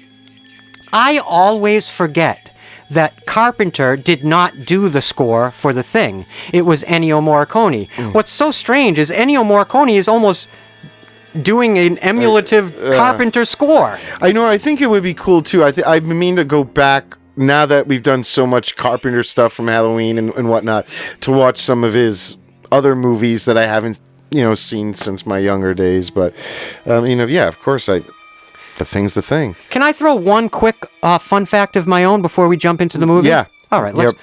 Personalized fun fact. Okay, did you know, Joe, that Friday the 13th Part 3 had not one, but 2 novelizations? Yes, I did, actually. I was going to point that out, too. Oh, cool. One was by, the original was by a writer named Michael Avalon. And then 6 years later, an author by the name of Simon Hawke wrote a new novelization. Do you know any reason why 6 years later another movie novelization came out for this movie? Because they started using him. He started writing a few of those later movies, and I think maybe... Of the Friday movies, the future sequels? I think he wrote maybe the novel novelization for 5 and 6 or like 2 or 3 more. And so my guess was they were just trying to either change some things in there to keep it all cohesive. I don't know. It seems odd that you would reprint a book, not even reprint, you're rewriting a whole book. But that was my guess. Guys, that right there just leads me right into a perfectly placed little segue. We're about to jump into Steve Miner's 1982 film, Friday the 13th, Part 3. And again, Joe and I are going to be watching and experiencing this movie in 3D to get the full experience, to report to you guys as specifically and as singularly and as perfectly as possible. Am I right? Yeah, it's going to be weird. I know some of our reactions are going to be to things that you're not seeing, but if you do have the copy, try to put it on around the same time. Just put yourself into the mindset of it's 1982. It's a Saturday night in August in 1982. You've gone to the movie theater. You got the perfect seats in the 7th or 8th row, right in the center. You've got your red and blue glasses on. The movie's about to unspool. That's how we want you to at least appreciate this fan commentary. Yeah, that's what we're doing. And with that said,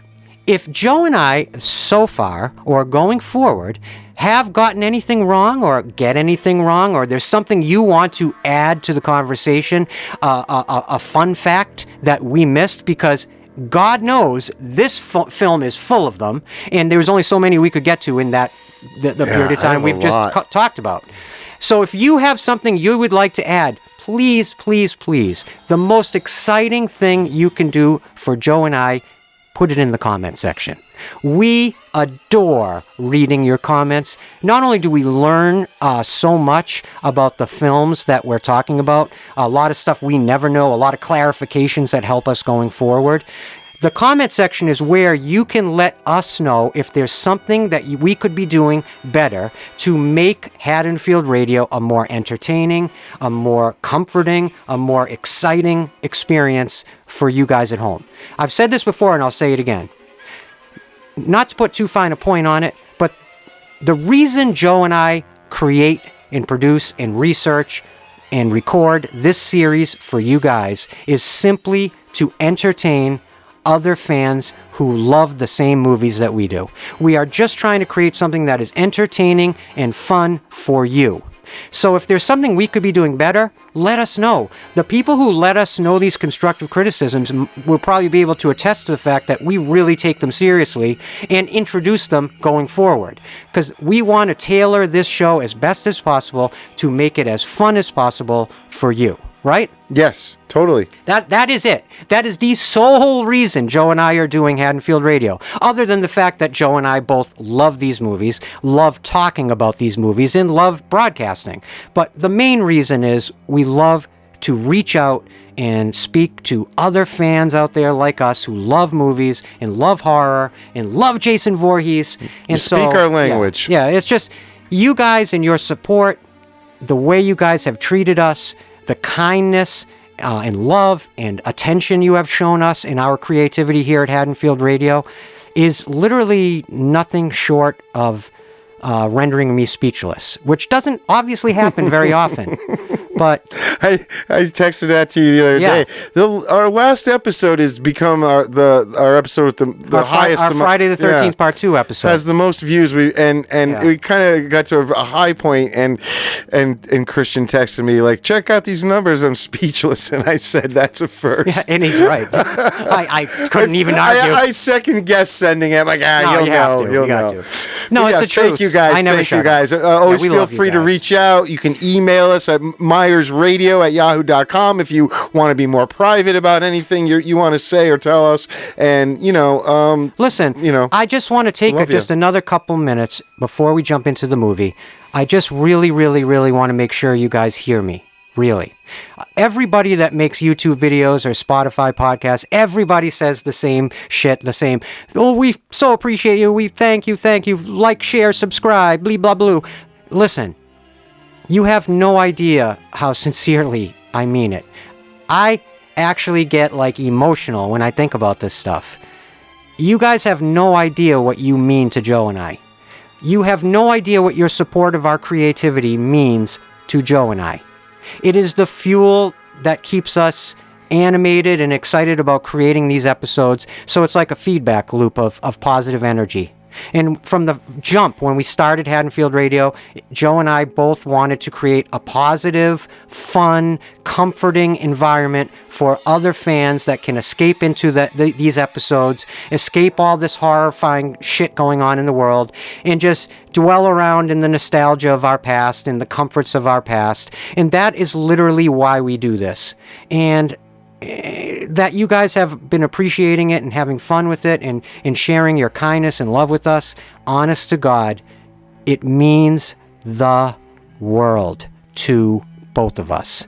Yeah. So thank you so much. We genuinely, literally love you.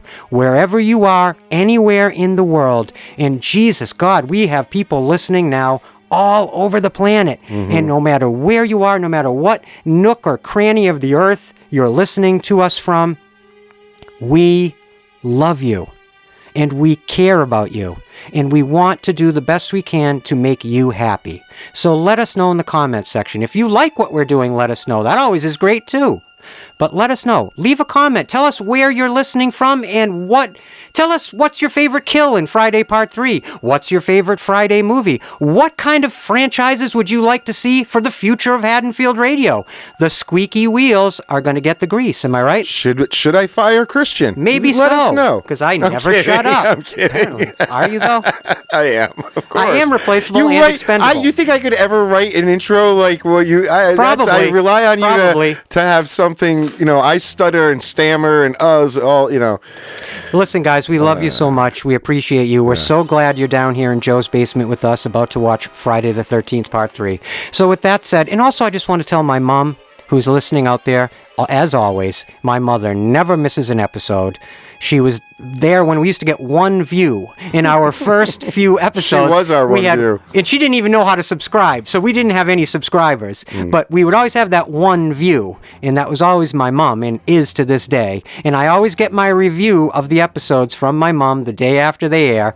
So I just want to say to my mom, she's our quality control check. It's if actually something the goes truth. wrong or awry, she lets us know. and she doesn't hold back, and she's very honest, and she's always had fun with it. But and she doesn't even like horror movies, and she listens to 3-hour plus episodes of me and Joe rambling on. I know we're in trouble when we're texting about whether or not we should do something. He's like, well, my mom says this. I'm like, oh, shit. That's right. Oh, if your mom has an opinion, then we definitely need to do it. My mom is like the most supportive human being that has ever been created. So I'll agree I just with want to that, say hello. yeah. And I also want to say hello to Wally. Love you, Wally.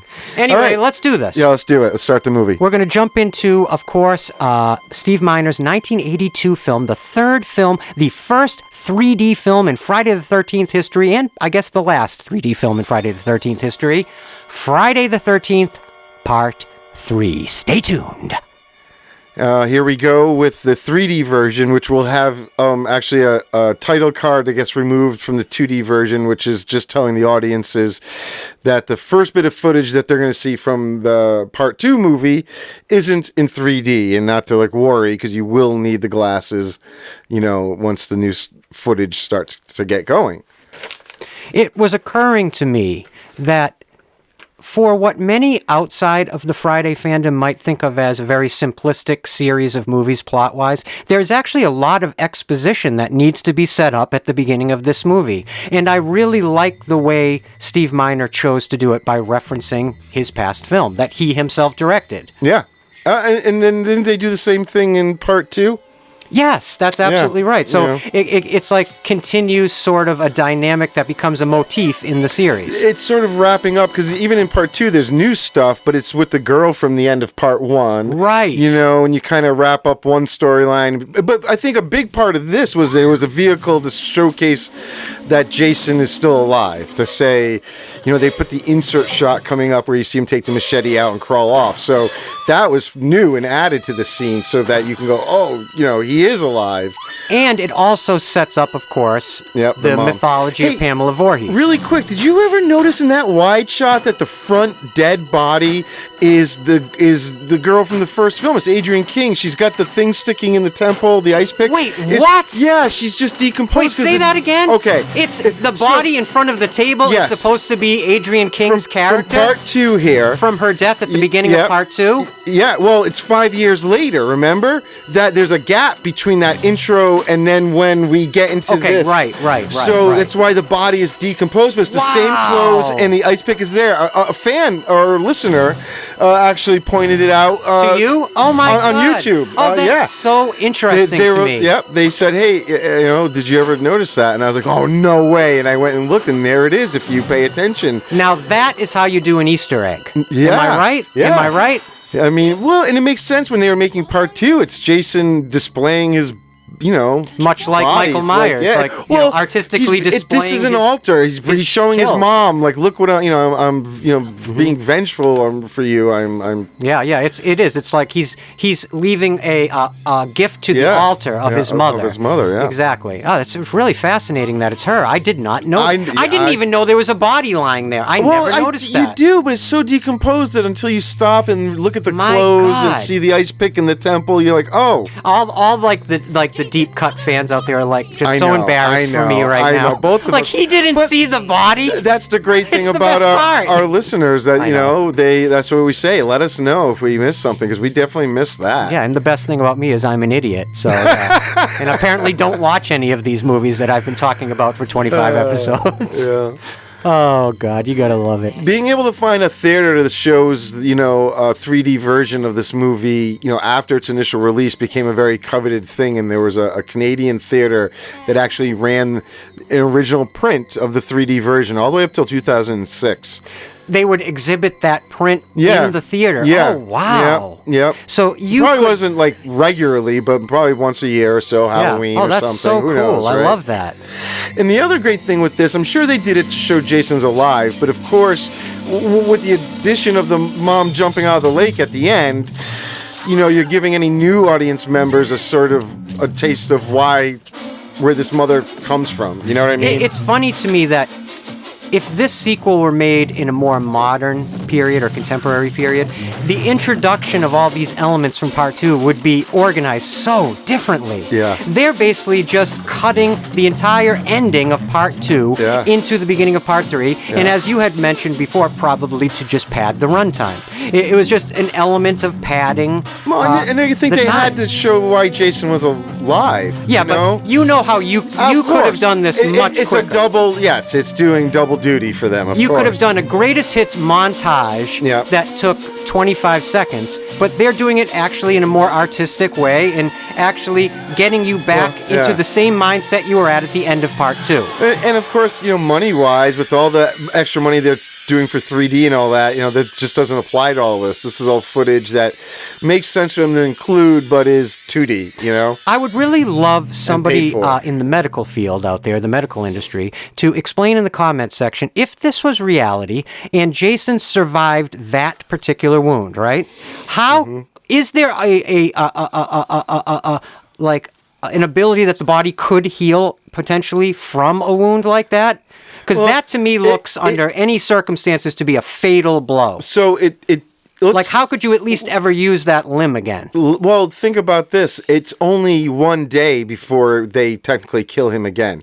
So even if it could still be a major wound on him, but it's the next day. Okay, but Joe, the machete goes into his body about 10 inches. Of course, he should be dead. But that's why they're giving you. I mean, and it would sever a lot of number of ridiculous arteries. things. There's a lot. I mean, but no. Let me explain why I bring it up. Yeah. Because I think it does hint at the notion that there is some sort of supernatural animating power to Jason. Okay, Yeah. because Jason. Yes, it's more than in tone that he's injured here, but obviously not mortally. Right, I'm saying he only lives for one more day. Right. So if he it doesn't carries kill him, on with that wound. I mean, it's ridiculous that when you see how well he's walking around and everything. All right, here we go. Get ready for the the titles to come and pop out at you here. This was a big thing here. I would argue one of the most famous, or at least infamous, title sequences in horror history right here. Friday the 13th, Part 3. Yeah. Talk a little bit about the music here.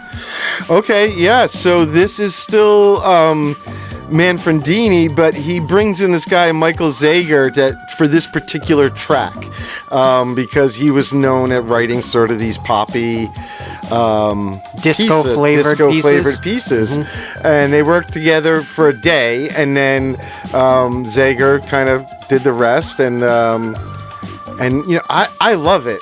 I mean, I just love it. And yet, I would potentially, and I could be completely wrong aesthetically here, but I feel like, wouldn't the heyday of disco have been the late 70s, not the early 80s? Yeah. So this, I feel like, would be a little bit after the pop cultural zeitgeist heyday of disco. So I wonder why Manfredini, where I assume the idea came from, decided to go in this direction. Just because it's a catchy type of version of his music?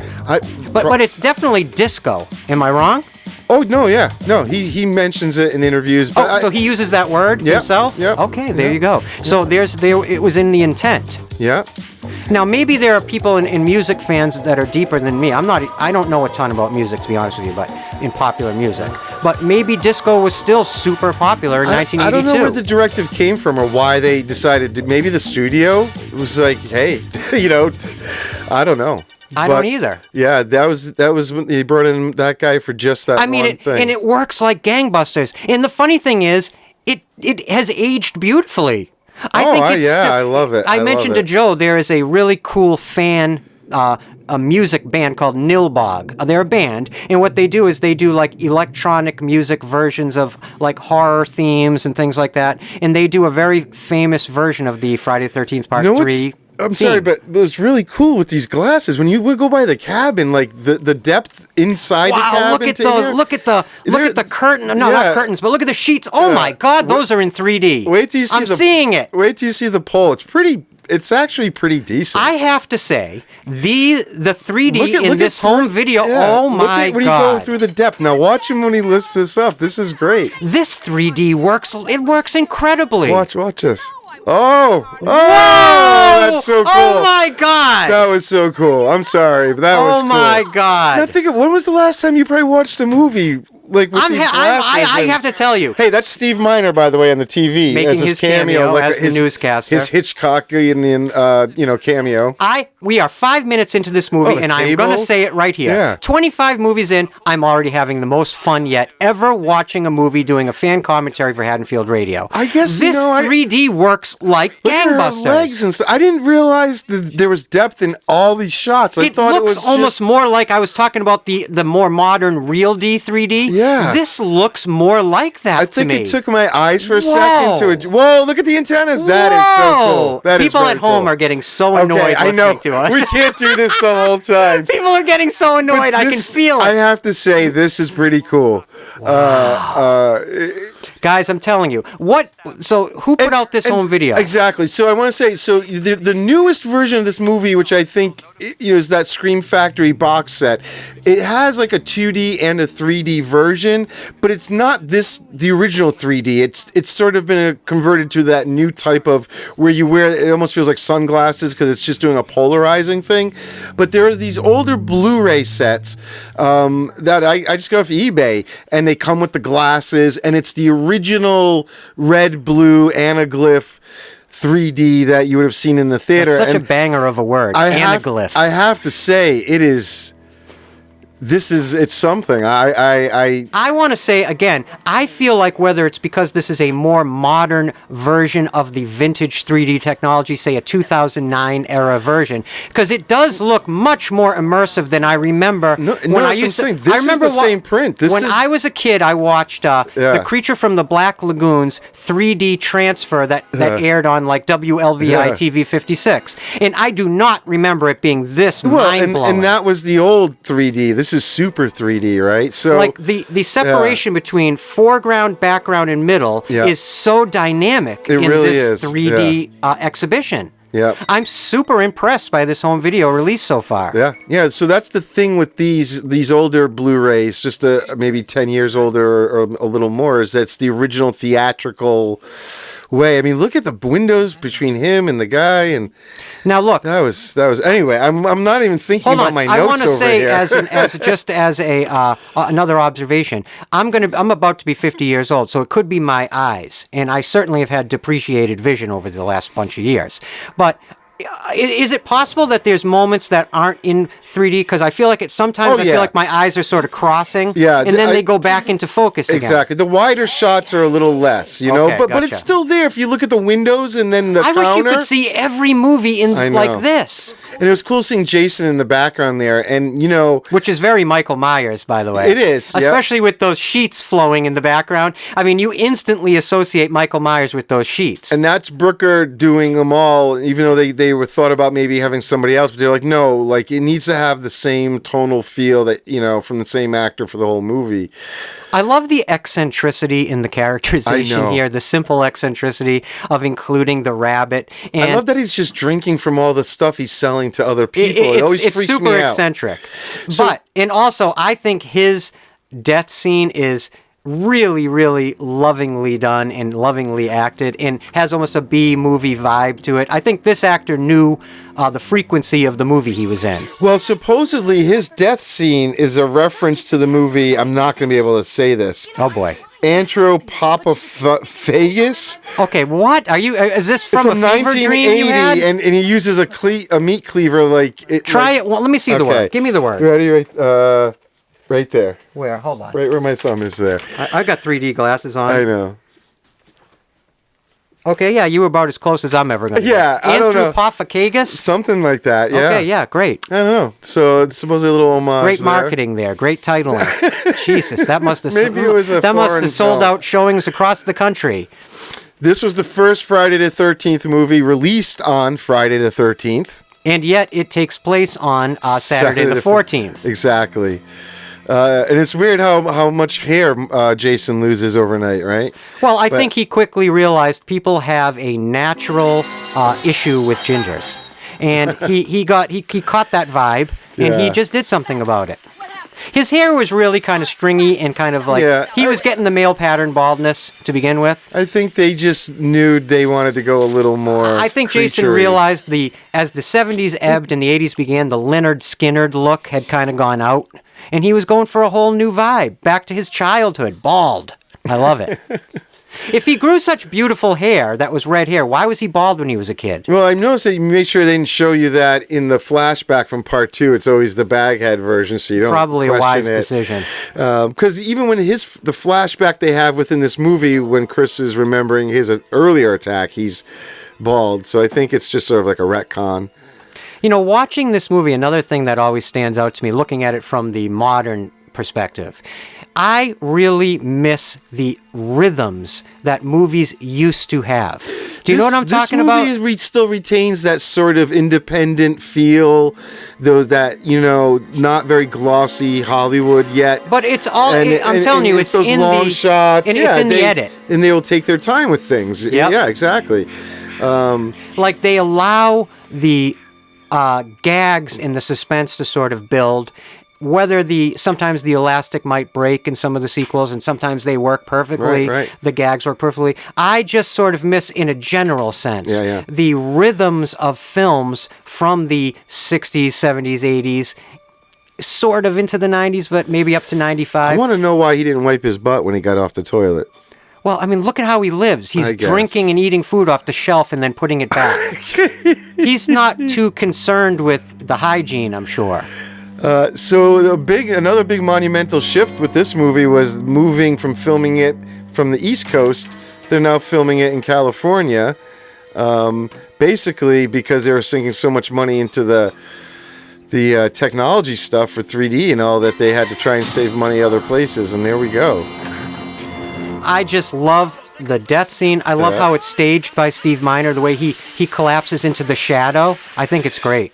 Unfortunately, the MPAA was pretty rough on them. Well, you know, Jack Valenti, who was at the head of the MPAA during the slasher heyday, and he had a raging hard-on for these movies. Yeah, like after and the not in a good first way. one, yeah, no, not in a no. positive way. When you hear the list of the deaths that were cut or trimmed out, like this movie would have been so much, gorier than it is. It's not, if you think about it, it's not that, seeing knives going in legs and things like that. No, it's not Savini levels of splatter or you gore, get eyes popping out. That's a big one. That's I think that Douglas White and his team seem, this is just my speculation, they put more thought into the practicality of the effects than the bloody and gore value. Just of like them. the actors talked about the focus being on the 3D more than their acting. Look at that. Do you see that coming out at you? Yeah, it's a classic Jason impalement, too. Wow, he that's loves cool. to impale people. He does it again in this movie. He did it to Kevin Bacon in the first movie. He loves impaling people from behind. He did miss his own hand by just a little. Yeah. And you know what would have been cool is if it had gone right through his hand just to show he doesn't really feel any They're pulling pain. off the gag by it's just behind his hand, he's pushing it through, of course, in a practical sense. But it would have been a lot gorier, a lot more. Something about this movie that I would say is a positive. I think while all the teenage characters are, of course, fairly one-dimensional, this whole gag here is done really, really well. Isn't this great, by the way? Not to interrupt myself. No, of course. And it introduces Larry Zerner as an actor, who I think is one of the great characters from the entire franchise. Yeah, he's fun. He's the odd guy out, they call it, right? He's the most relatable person to any general audience member. You know what I mean? The thing about I noticed Joe has a computer screen in front of us that, as you might have heard over the other episodes, that shows a lot of facts about the movie. I noticed the character Larry Zerner plays is Shelley Finkelstein. Mm-hmm. For some reason, that made my mind think of Mary Shelley and Frankenstein. Oh, huh. I don't know if there's any notable connection there or just an esoteric thought in my mind, but isn't that kind of weird? Yeah, definitely. He was... Considering he's a character who's sort of obsessed with the macabre. Yeah. And his character's a lot like him. They're both like struggling actors at the time. He was famously found while he was handing out flyers at a showing of, one of probably the original Mad Max movie. And the writers... Martin Kitrosser and Carol Watson just saw him and went up to him and basically were like, "Are you an actor by any chance?" And he's like, "Yes." And they're like, "You are exactly what we imagined for this character we wrote, Another quick, for me personally, as a Halloween reference, doesn't this area look like Pasadena to you? Yeah. Doesn't it sort of look like the 1978 daytime scenes in Halloween? I have to say, personally, I feel that they're not in New England, or the East Coast. Oh, absolutely. So much on this. Like, I really can tell. 100%. And the lake, of course, it's not a lake. It was just a small area that they built and they filled with water and they didn't seal it right. So like every day they'd have to fill it back up. And then, when they were done filming, it just emptied out on its own and was gone. It didn't have that same lake feel. I love this accidental thing that happened within the slasher movies. One of these weird little synchronous things. You notice a lot of the movies. Oh, wow. A lot of the movies introduce future victims as pot smokers, right? There's always like the pot smoker character, not just in the Friday franchise, but in slasher movies. So much so that it becomes a recognizable trope. It was so sort of typical of teenagers And it's sort of like meta lampooned in the, I would argue, in the Marcus Nispel 2009 remake of Friday the 13th. Sure. With that Asian pothead character. And I just noticed it's one of those things that I don't think any of these filmmakers were including it and thinking in tandem with each other. It's just one of those things that just naturally sort of emerged out of the slasher movie fabric that kind of interests me. And also what it leads to is this notion in the pop cultural zeitgeist that if you have sex or you drink or do drugs, you're going to die. Right? Yes. Yeah. I do feel like this movie didn't rely they kept those tropes to a certain degree, but it doesn't rely on it as heavy. there's sex, but a lot less. It's a lot less tantalizing. Right. And I started to say earlier. Go ahead. One of these two guys, I believe, the white guy is Terry Ballard, the art director, who had something to do with the formation of the mask as well, or the creation of the idea of the mask. I believe specifically, he was responsible for putting the red triangles on. And interestingly enough, if you really scrutinize as one of the deep-cut fans like Joe and I are, for example, Joe created one of his own Friday the 13th Part 3 masks. And explain the interesting detail to that top red triangle. What was it again? Well, I just noticed that when I think they cut on almost like vinyl pieces and glued them. It wasn't painted, but there's like a little divot right on the center V part of the top of that big V. And I don't know, I just feel like it sticks out when you're kind of just scrutinizing the details. And yet those are the types of intrinsically interesting details that it becomes an identifying marker. That's exactly right. It becomes important. And certainly people that create masks or mask rehaulers, we have a lot of mask rehaulers who listen to our show. Mm-hmm. Those are the details that just ignite their imagination and certainly brings something of a depth, even more depth to these characters and makes them even more lovable. Here it comes. Now, this is a real eyeball. Of what? A sheep. That's what a sheep's eye looks like? And Christ. This guy is sort of like the replacement for Crazy Ralph. This guy's name is Abel. And obviously also put a biblical name, which I think is interesting. Here comes the big gag, right? Look at... Oh, God. That thing's jiggling in 3 dimensions. How an animal ever saw through that eyeball, really, I can't get my head around, because that thing is opaque as all hell. Goats have weird eyes when you really think about it. Yeah, I don't really like to think about it, but okay. So like I said, they filmed this movie in California, and this was filmed on like what was called like a movie ranch, because... Like Spahn's Movie Ranch, which was... Yeah, they did a lot of... westerns and stuff. Tarantino's Once Upon a Time in Hollywood, some of that movie took place on Spahn's Movie Ranch, which were these old western ranches that were literally converted from ranching and farming when that went kaputs to allowing movie set crews to come and rent the property to use as, production design. This was called the Valuze or Valuzette, I don't know how you would pronounce it, movie ranch. And members of the Manson family lived at the Spahn Movie Ranch famously. A different one than this ranch. But that's what these... Yes, of course. Originally, these ranches were used to be ranches. This was continued to be used. I think I wrote down there was 2 movies that was kind of later known to be used in Meatballs 2. Oh, okay. And the Damon Wayans, Adam Sandler movie Bulletproof. Have you ever seen any of the Meatballs movies? When I was young. I don't know. Is that a movie that had Bill Murray in it? The first one. Okay.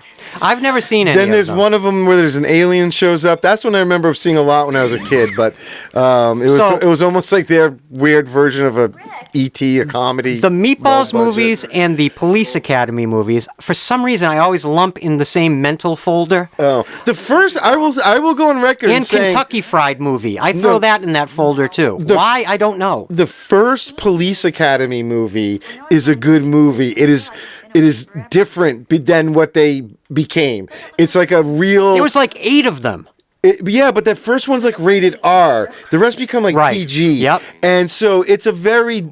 I don't know. It's a very R comedy, Right. But it's was Meatballs, and it's good. It's not lowbrow comedy, and there's sex in it, and there's more adult themes and stuff. So I will say that the first Police Academy is worth watching. Anyway, the rest after that. You want to talk about films that I remember renting over and over and over? It was probably like Police Academy 3, Police Academy 4, Police Academy 5.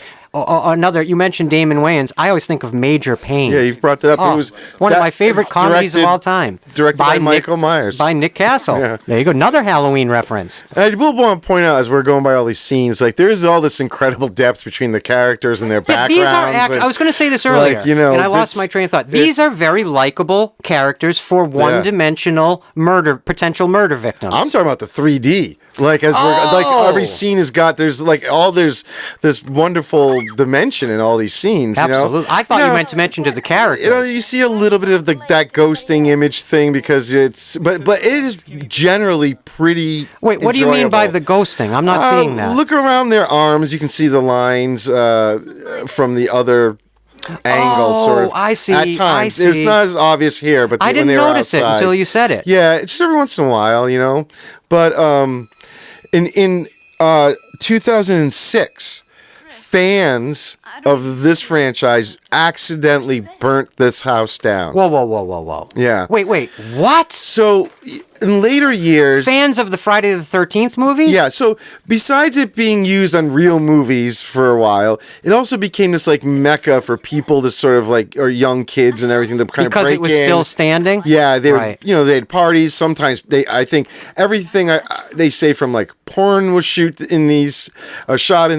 There were like cults would come in. What? There were stories of even animal sacrifices happening What? at this place. So anyway, then cut to 2006.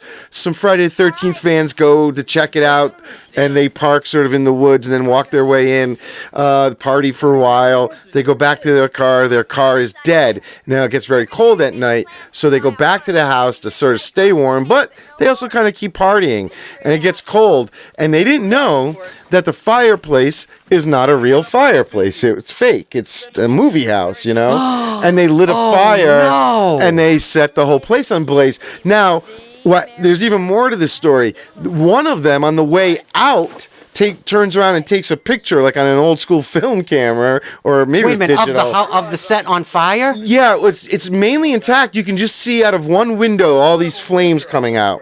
And then what happens is the whole house burns down. This kid is such a Friday fan, he goes on to the Friday the 13th forums that were huge at the time, and he actually uploads this picture with this like heading that says like Jason is dead. So everyone checks it out, and then he kind of brags a little bit about what they did. So the people who ran this forum actually contact the police, and they get these kids in trouble. And unfortunately, they were all like little Richie Riches whose parents Bailed them out? Yeah, they were like on probation and paid a fine instead of going to court or anything. But what a horrible story. Yeah, yeah. Oh my God, what a shame. So yeah, this whole place, the barn, the house, it was all built for this movie on this movie Real ranch. quick, right here in this scene, I'm noticing the same thing I keep noticing. You notice there's some shots where the actors almost look composited in. Well, It's almost like they're so separate from the environment. But they're not, But are they really in that exact environment? They are, yeah. Wow. That's but do you notice what I'm talking about? It's 3D, man. It's 3D. Now I can really see that ghosting you were talking about. If you look at her shirt, right? Yeah, because it looks like she has 4 boobs. I'm not complaining, necessarily. And now, so this... And I am juvenile. This actress, Dana Kimmel, speaking, of her boobs... Speaking of her boobs, what was that segue? Well, because she... Fun fact, that's the greatest segue in the history of the show. She went out of her way to kind of make changes within the script so that any sort of implication of sex with either, the guy she was interested in or... the attack from Jason is maybe an implication that he sexually assaulted her. Oh, I've heard this. She yes. did not want to play up on all that at all. She wanted her character to remain sort of good and seem strong and, I don't know if potentially... She just didn't feel it had comfortable ever been with that in stuff. the script. No, so... But I know that they had toyed with the idea of Jason basically being a rapist as well as a killer. So when she does her big monologue where she's telling... she's telling Rick the story of Jason attacking her, the flashback.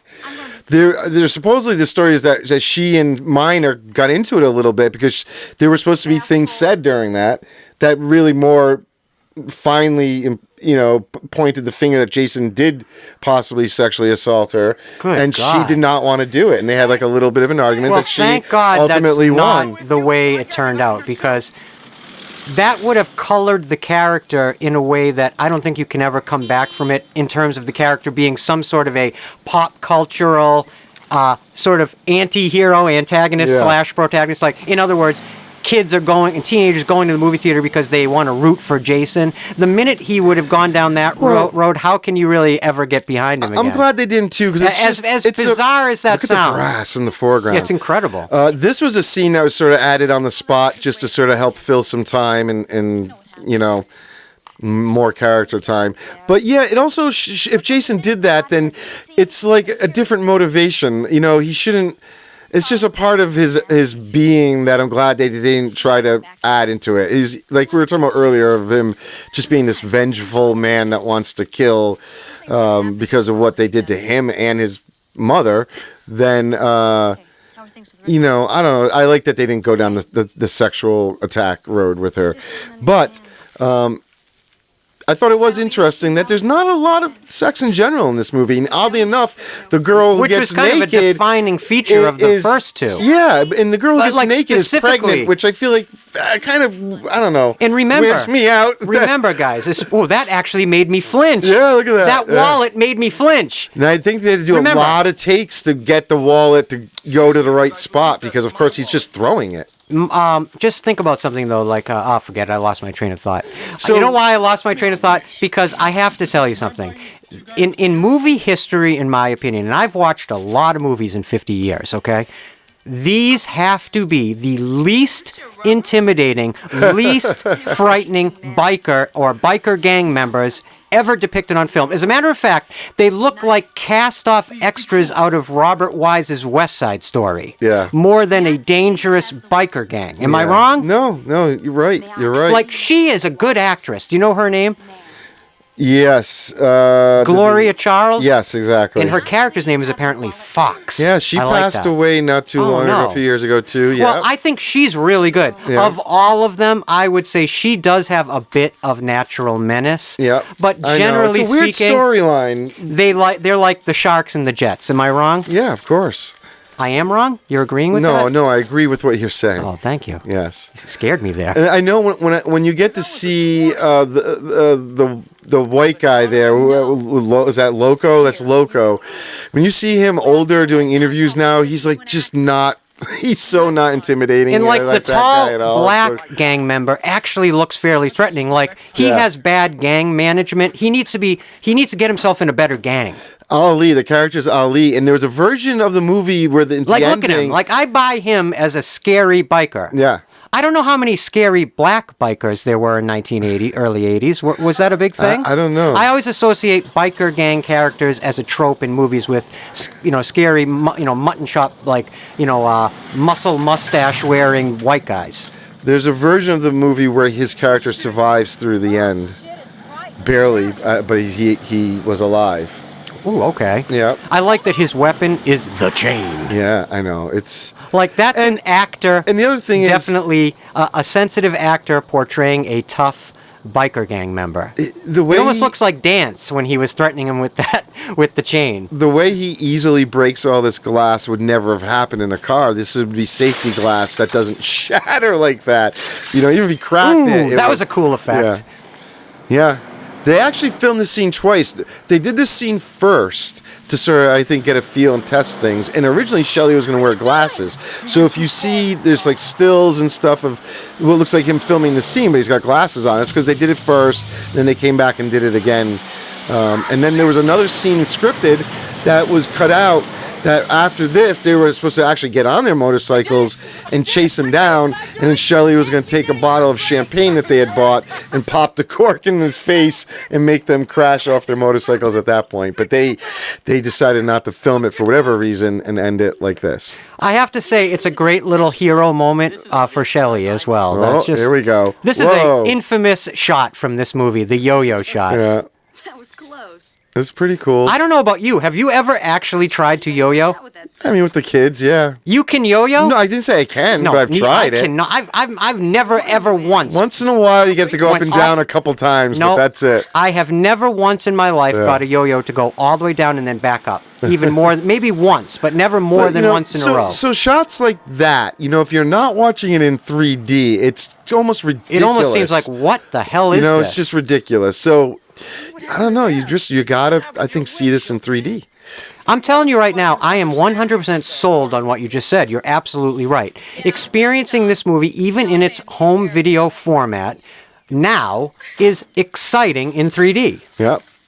Especially because you get these cool Friday the 13th Part 3 3D glasses that kind of look like Jason's mask, and they have the movie title, and it's just a great set. This is a really great physical media set. And you guys know, Joe and I always are huge supporters of physical media, correct? Yeah. So, get this disc. This is the first, I don't know if you said this in your intro, that this was the first 3D film Paramount had put out since like 54. The movie was Givaro, yes, 1954. Right. I want you to say that French movie that you were having anxiety about saying again. Well, if you guys could have heard me recording the intro when I had to say both Le Diabolique and Henri-Georges Clouzot, and then I had to say Henri-Georges Clouzot's Le Diabolique. As you can see, I still can't do it. So Joe's going to have some editing ahead of him. Let's go for a swim. I don't know. Oh, come on. Yes, please. Let's skinny dip. Please. You know how like the other one had like some beach leading to the lake and everything? They're just like on these like grassy patches. This man-made lake. I know. It just doesn't cut it. The funny thing is, I've heard a couple anecdotes in my research. Nobody wanted to do the swimming scenes. Right. Because by midway into shooting this movie, that man-made lake was like a big filthy toilet.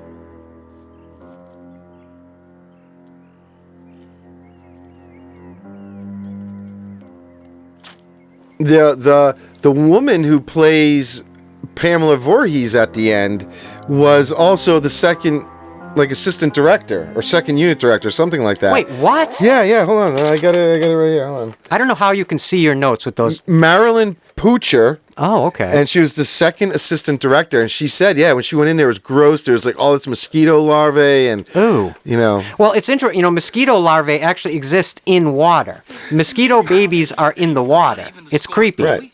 Isn't it great that they're like siphoning gas while he's smoking a cigarette? Yeah. But they're a tough biker gang. They don't care. But they're setting up the plot point because when she gets the van later, it runs out of gas, and at least there's a reason why it's out of gas. No, see, he knew. See, the big, tall, scary black gang member, he knew you shouldn't be smoking around a gas tank when siphoning That's why gas. he's in charge. That's right. Clearly. Look at this, it's just depth. Her hands to her, to the trees. I am really amazed. I know we're going to sound ridiculous over and over saying it, but it's, it's part of this the experience they wanted you to have watching this movie. Really quick, reiterating, this building right here is the one that burned down? No, the house, the actual house. Okay, gotcha. Yep, I think the barn might still be standing, some of it. You know what's still standing from the house, oddly enough? The fireplace. Well, I think that happens a lot when homes burn to the ground. With stone, You see the fireplace sort of like almost like the ghost of the home. You know what I'm saying? Yeah. At one point, production was shut down for over a day because the whole place became infested with bees. Wait, what? Yep. Wait, what do you mean? The set itself? The buildings, how does something suddenly become infested with bees? I don't know. That's where the many cast members have told the story that it became infested with bees, so they had to wait a day to bring people, I guess exterminators or whatever, collectors, and get them out of there. I love the convenient and clever ways they obscure Jason's face, just utilizing elements of the set. I find that to be actually really creative. Again, it's little bits of Steve Miner's direction that are very creative this time around. Not that he wasn't creative in part 2. No. But like I said, he sort of was having the job description, much like Rick Rosenthal in Halloween 2, of following the kind of authorial voice of the previous film. And in the third film here, Steve Miner seems to have more room to wiggle and room to engage with. This was also the first Friday the 13th film released in Dolby Stereo. Now, what would that entail, if you know? Well, it's stereo. Just like a better sound system? Well, it's a little more like, when you're in mono and everything is the same out of every speaker. Okay. Where you go to stereo, something might move from left to right. And that's one of my favorite things up to this day going to the movies is how if something's happening on screen behind someone, like you hear it behind you Well, in the the theater. surround sound now is amazing. Yes, I of love course. that. This was the beginning. You know, you go from mono to stereo, and then eventually you'll go to surround sound. And You know, this is an interesting shot because I found the depth of that shot in 3D to be just as interesting as the shots that have, exceeded the screen. Yeah. So the 3D, the 3D of this film, at least through this home video release, I'm telling you, it's really good, guys. It's really effective. If you haven't experienced it, again, you've got to get this disc and try this. This has got to be one of the most iconic moments in its own way from this movie. Weirdly, whenever I think of Friday the 13th Part 3, in my mind, this happens to be the thing I picture. And she talked about, like, she was really afraid of heights, and she had to sort of just say, oh, well, this is my chance to kind of overcome it. Oh, yeah, because I do guarantee she's not on a harness. I guarantee she's legitimately just swinging on that a rope. thing, yeah. Yeah, slow budget Yeah, filmmaking. even the guy who played Rick earlier when he's doing the hay, or maybe it's coming up. I forget if we already saw it or not. Like he said, like I was really pulling that hay. Oh, that wasn't like a fake bale of hay. It's a full-on thing that I'm, pulling up the pulley up to the top, and I know they this didn't fake a lot of stuff. I know this is going to probably sound like a stretch to a lot of you guys, big surprise coming from me, but another little weird Halloween connection link that I'm sure wasn't intended is look at the skull on the back of his jacket. Doesn't it sort of remind you of the Halloween 3? Oh, yeah. One of those, the iconography of that movie with the witch, the skull, and the pumpkin, which came out the same year. Of course, not obviously meant to be. It just symbolically stuck out to me when I was watching this movie. This guy loves his unlit cigarettes. Well, if you're filming with lit cigarettes, you constantly have to have it look the same. I know, yeah. That's the problem. The guy just didn't want to smoke. I'm just noticing constantly, especially up in this attic scene, the depth of field that you're seeing with these glasses is really effective. I gotta say, like, I can't remember. Oh, look at that! Look at that! I can't remember the last time I've really watched one of these old school 3D movies, and I didn't. Wow, look at him compared to the background. Sorry, I didn't realize, how much depth there was. I thought it was just like a pole popping out at you, like right here. That's so cool. The other thing that's really blowing my mind: this movie has no blood. Yeah, well, they cut so much out. Here, listen to this. It's like bloodless. And I'm not complaining because the 3D becomes the attractive excitement of the kill. It's seeing it in the 3D that you almost are more forgiving of the fact that you're not seeing any of the splatter or the gore. They had to cut Andy's death scene. He's the guy walking on his hands. They cut... that's brutal. They showed his leg being cut off and his stomach being ripped open. Vera's death was... Wait, you mean originally? Yeah, this is what was cut. This is what the MPA... They shot it, but then the MPAA made him cut it. Vera's death was had too much gore and looked too real. Edna's death was cut because of excessive blood flow. Chili's impalement, which was the guy I think we just saw... Or no, Chili's impalement. Yeah, well, he was impaled with the pitchfork, wasn't he? No, it's somebody who was cut totally because it showed streaming blood hitting the floor. Debbie's death scene was also trimmed, which originally showed blood running down her chest and splattering on her face. I like that he goes straight at Jason, and with Jason's ultimately basically his signature weapon, the machete. Yeah. He has some balls. I gotta hand it to this guy. He's got some balls. Yeah. Not for long, but still. The thing is this, he doesn't actually, he comes back later, so whatever he did right there wasn't... What the hell did he do to him then right there? When he gets up later, I couldn't we quite see what him, he was hitting him with. I think he's hitting like his shoulder and stuff. What was he hitting him with? Was it the machete? I don't think so. Oh. But whatever it was, it definitely looked like it would have killed him. Well, he pops back up later, and then they cuts his arm off, remember? Yeah, no, I know. It's just kind of mind-blowing. Yeah. I guess this guy's superpowered too because he's been hanging out, at Crystal Lake, so now he's also got the same superpower of being able to withstand mortal wounds. I'm just joking. Am I? Better? You got to have your little Friday the 13th sort of romance or the chivalrous romance. Yeah. You have to have at least one male character that is not a horny teenager. He's trying, but No, she's... he's trying, but yeah. he's doing it in a more elegant, He is. mature way Yes. for a Friday the 13th character. Of course. Okay? He's got a more aw shucks kind of boy next door appeal or guy next door appeal. And I think so. This is the sort of monologue scene where we get why she's what this trauma is that they've been alluding to the whole time from Right. her past.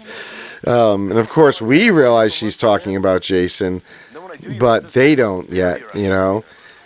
And fans like to point out too that, like, in the flashback, you see him wearing the clothes he's wearing, like in this movie.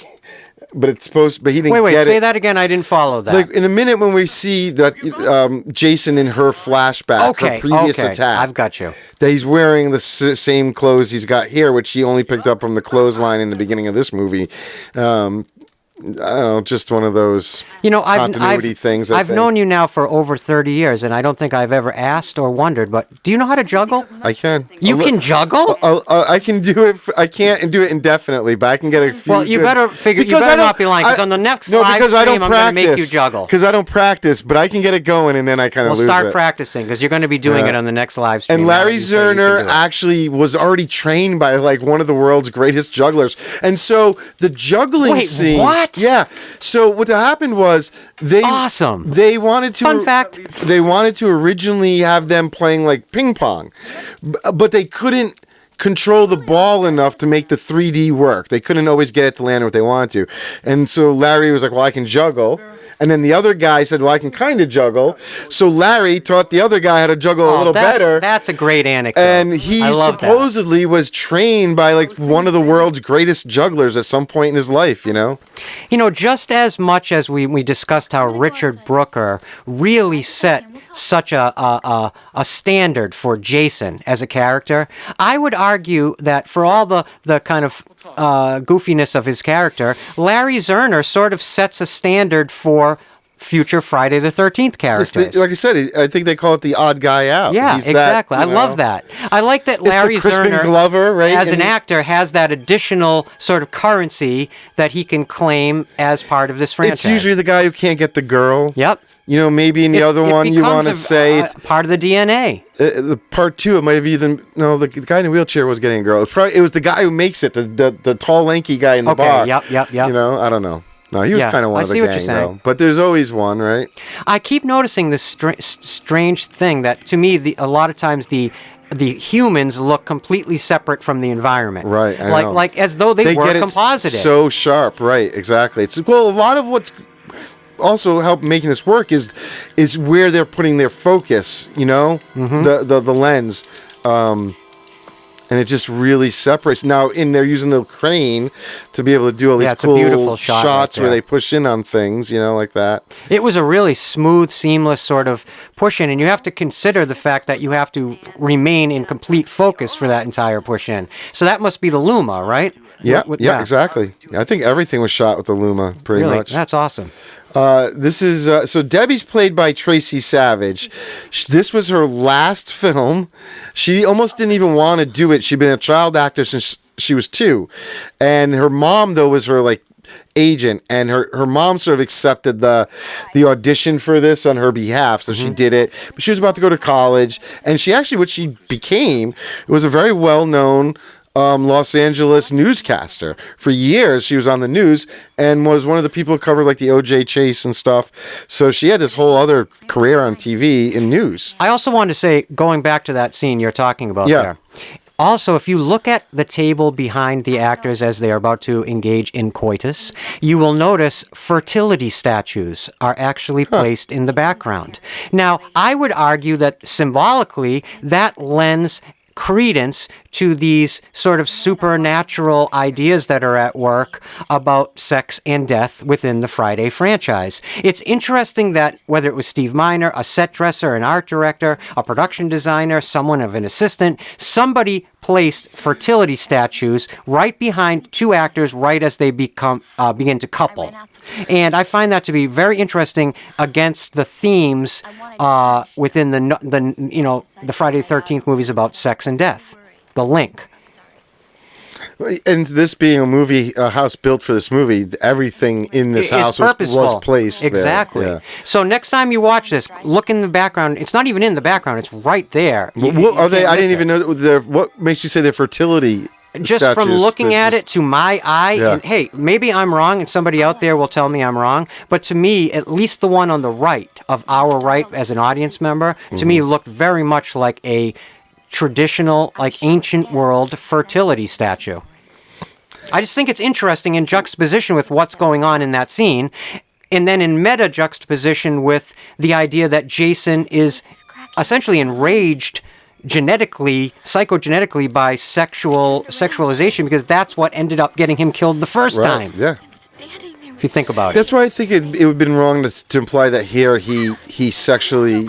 That would be antithetical to his. Shouldn't be something he wants. I don't be think completely it's part of antithetical to his desires. He's basically a child stuck in a unstoppable killer, Yep. I totally agree with that. body. A little clumsy here, but generally speaking, he's an unstoppable killer. I mean, this whole thing is a little weird. I mean, she gently kicked his wrist and he dropped his weapon. But I'm almost other than like, that, why did they even need to have her have this other encounter? Why did she have to have totally this agree. little tumor? I was waiting for this trauma? scene to really bring it up, but I almost feel like don't get it. I think I would have left. I think it's the only reason it's in is because it becomes central to these two characters' connection. Yeah. And otherwise, there's really no reason for anything between them. between Give her them. something to be moody about. And they're for trying the movie, to hang but, some exposition on her. Right, exactly. But why? It didn't have to be Jason. It just right? feels like it wasn't thought out enough. There was probably other narrative scenarios I don't that know would if have they worked thought in her past. they were trying to make a more of a connection to why maybe he's intent on getting these people because he knows her from that attack. So Yeah, he wants to it's counterintuitive finish the job. to what I don't know. we already know about Jason and whatever you want to ascribe to his motivation. You don't need to have a previous connection. I would have bought it if he just showed up and started killing everybody. Look, there's, like we talked earlier about the differences with Michael Myers and Jason. Well, there's much more like story mana connected to Michael Myers' motivations than there is to Jason's. Jason's has more obtuse, connections to his own killing urge. He's sort of just a unstoppable killer, like you just said. So adding these little plot contrivances, sometimes they work and sometimes they don't. Can I just say I love that this girl's cowboy boot necklace that's just filled with joints. I think that's a great place to put your weed in. just hanging around her neck at all times. It's great. If I had one of those and I'd put joints in there, why not? It's funny too. This guy, when I see him in interviews now, this actor here, okay. He's a very recognizable character actor to me, but he doesn't look anything like this anymore. Joe, 40 years has gone by. There's nothing. I can't. Sometimes you go, oh yeah, that's literal this guy decades has gone by. I just can't match it up. So a great story that Richard Brooker used to tell about this scene was that, right now the back of the outhouse is off because they're shooting from behind, and that crew guys would tickle the guy's butt from underneath the. So when you're this is a great fun fact. When you're seeing him light up the joint in a minute, he has a little smirk here, and it's not because of the pot. It's because he was getting either tickled, or sometimes they said they would light a lighter under there. Here's the other thing. He's taking a dump, and it seems like wiping his ass would actually make that toilet paper cleaner. Am I wrong? I know. Look at it. And we're seeing it in 3D. This is the second guy in this movie to sit on the toilet and not wipe his butt. I'm just saying. And who would use that toilet paper, Joe? Did you see it was literally covered in black mold? Yeah, well. That is going nowhere near my anus. Nowhere near that. I'm so sorry. Oh, boy. I'm literally. Oh, I had to sit and think for a second. A noose. By the time you're listening to this, I'm literally 50 years old. And listen to me. Please, God, kill me now. You know, at the end of production, I guess both Richard Brooker and Larry Zerner asked to keep the mask. Oh, of course. And they didn't, they said no, of course. And then it disappeared for 20 years. And then they found out that it had been sitting at the special effects coordinator, Martin Becker's studio, outside on a pole, sitting in the sun, and just disintegrated, and he just threw it away. Okay, yes, I've been obsessed with Halloween Connections this whole episode. But does that narrative not sound officially similar to the Michael Myers mask that supposedly lived for decades under Deborah Hill's bed? Yeah. That whole chestnut, that whole story? Yeah. Doesn't that narrative here sound similar? Yeah. So then again, I wonder about its efficacy. Not that it's not true, No, but interestingly, it sounds officially like a great movie behind-the-scenes story. It's a story that popped up a lot of places that I started when I did research. I think it's pretty... No, and I want to really say I'm playing devil's advocate. It very well could be true about the Jason mask. It just, to me, sounds very similar. Of course. And I think we dispelled, didn't we dispel the Halloween anecdote in one of our episodes? Didn't we find out that probably wasn't actually accurate, that the mask had not been under Deborah Hill's bed? Or maybe I'm wrong. I think it was, but it's just like between the first two movies. It wasn't not for 20 decades. years being smoked on. Right. The other cool thing about the mask, fun fact, that Doug White made it actually out of clear plastic, and it's painted white from behind, so that as they were filming, they wouldn't scuff up, the paint job. It would look, consistent as they went through the day or the shoot. It says the masks were vacuum formed from a 1970s Jacques Plant Fibrosport Elite mask. Yep. So that's interesting. So right there is like the real hockey mask, because the real one fit Shelley, like a regular, sized one. And then they had to scale it up for when it's Jason's on Richard Brooker's head, which they did by vacuum forming clear plastic, which they painted from behind. And that was all Doug White.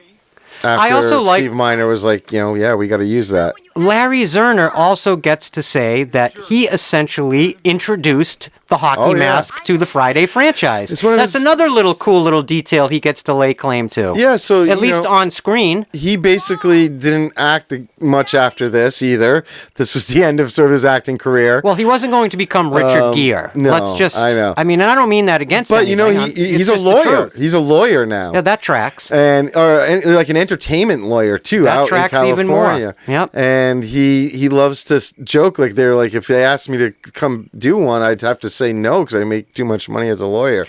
But really quick, I know it's off what we were just talking about. When I see a lot of the shots that take place on this set, while it was not filmed on the East Coast, I actually think for these Camp Crystal Lake sequences, I think they look very much correct. The nighttime ones, I feel like it reads okay with the little dock and everything. Yeah, that could be the distinction. But the daytime, no. I mean, the water's not even clear. It's just that muddy, because it's not a lake, It's, they said it was small. Like, there wasn't, it was a little pond that they filled with water. And apparently, you wouldn't have wanted to stick your toe in that water because you probably would have needed a tetanus shot, apparently. I've seen some behind-the-scenes pictures. It looked like a mud puddle, not Crystal Lake. There's a lot of good photos of them shooting the mom popping out, and it's just gross. Right. And it's funny, that lady, the second unit director who filmed it, Marilyn, she still has the mask.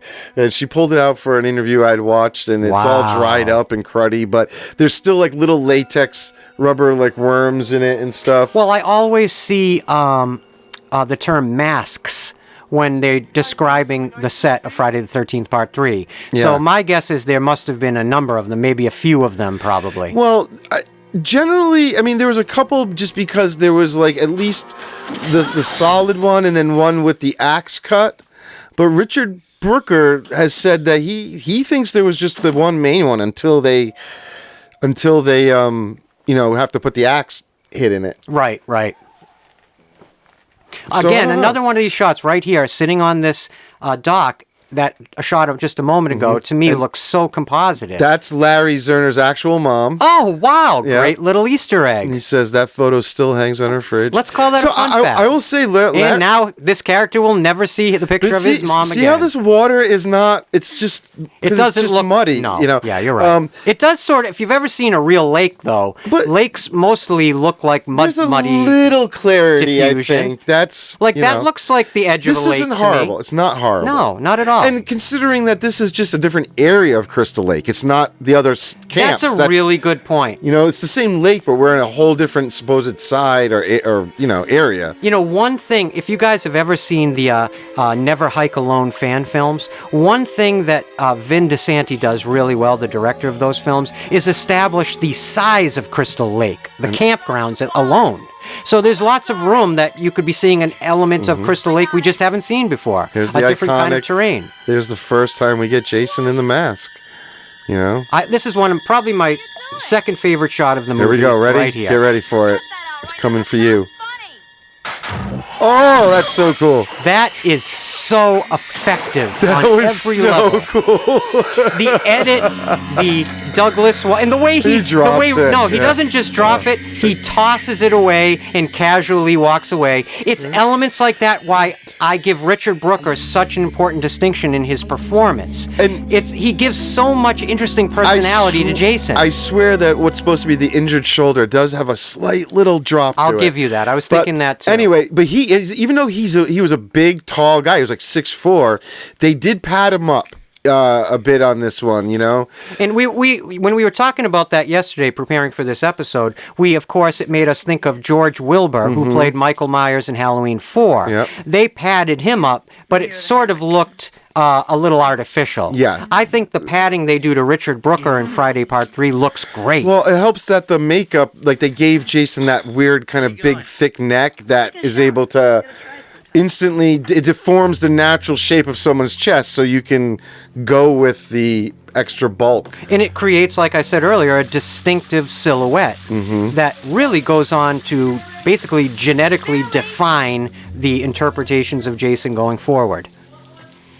I have to assume that this is the scene that they kind of based the movie poster on, which is a guy, I think, with a knife, just Oh, stabbing through stabbing the curtain? through a Absolutely. shower curtain. Although it's not the weapon Jason's utilizing right here. Look at the depth, like between the shower head and the curtain. Oh, it's There really, was really some good. stuff there. And to me, this also, of course, references Psycho, Yeah. which references the first Friday the 13th movie. So it kind of almost works in a meta level. And this actor, I believe, went on to become a doctor of some sort. Oh, wow, I did not know that either. It's weird. It's full of a lot of people who didn't stay in acting. He may have the most brutal death in Friday Yeah. the 13th And it was- history. They were supposed to, I believe, show more, and they got cut. If you guys You're supposed to see disagree, his leg get cut would off. you guys basically genuinely, like, objectively agree that if you imagine the full carnage of what happens to him, I think it is the most brutal death in the franchise. Yeah. That's just my thought. But it's weird that, or where does she die? No, she dies in the hammock, just like Kevin Oh, Bacon. here we go. So it's weird that they made a movie poster on a scene that doesn't happen. Like, nobody gets stabbed in the shower. But Beautiful anyway. image. Oh! Okay, that In we're here. 3D, that was we cool. are here in 2025, and I have to say that puckered my butt completely. That was And there is cool. a very brutal sound effect, if you notice, was juxtaposed into that imagery. They built a glass floor to shoot that. The way the body collapses into like a rubbery vibe is just so creepy to me.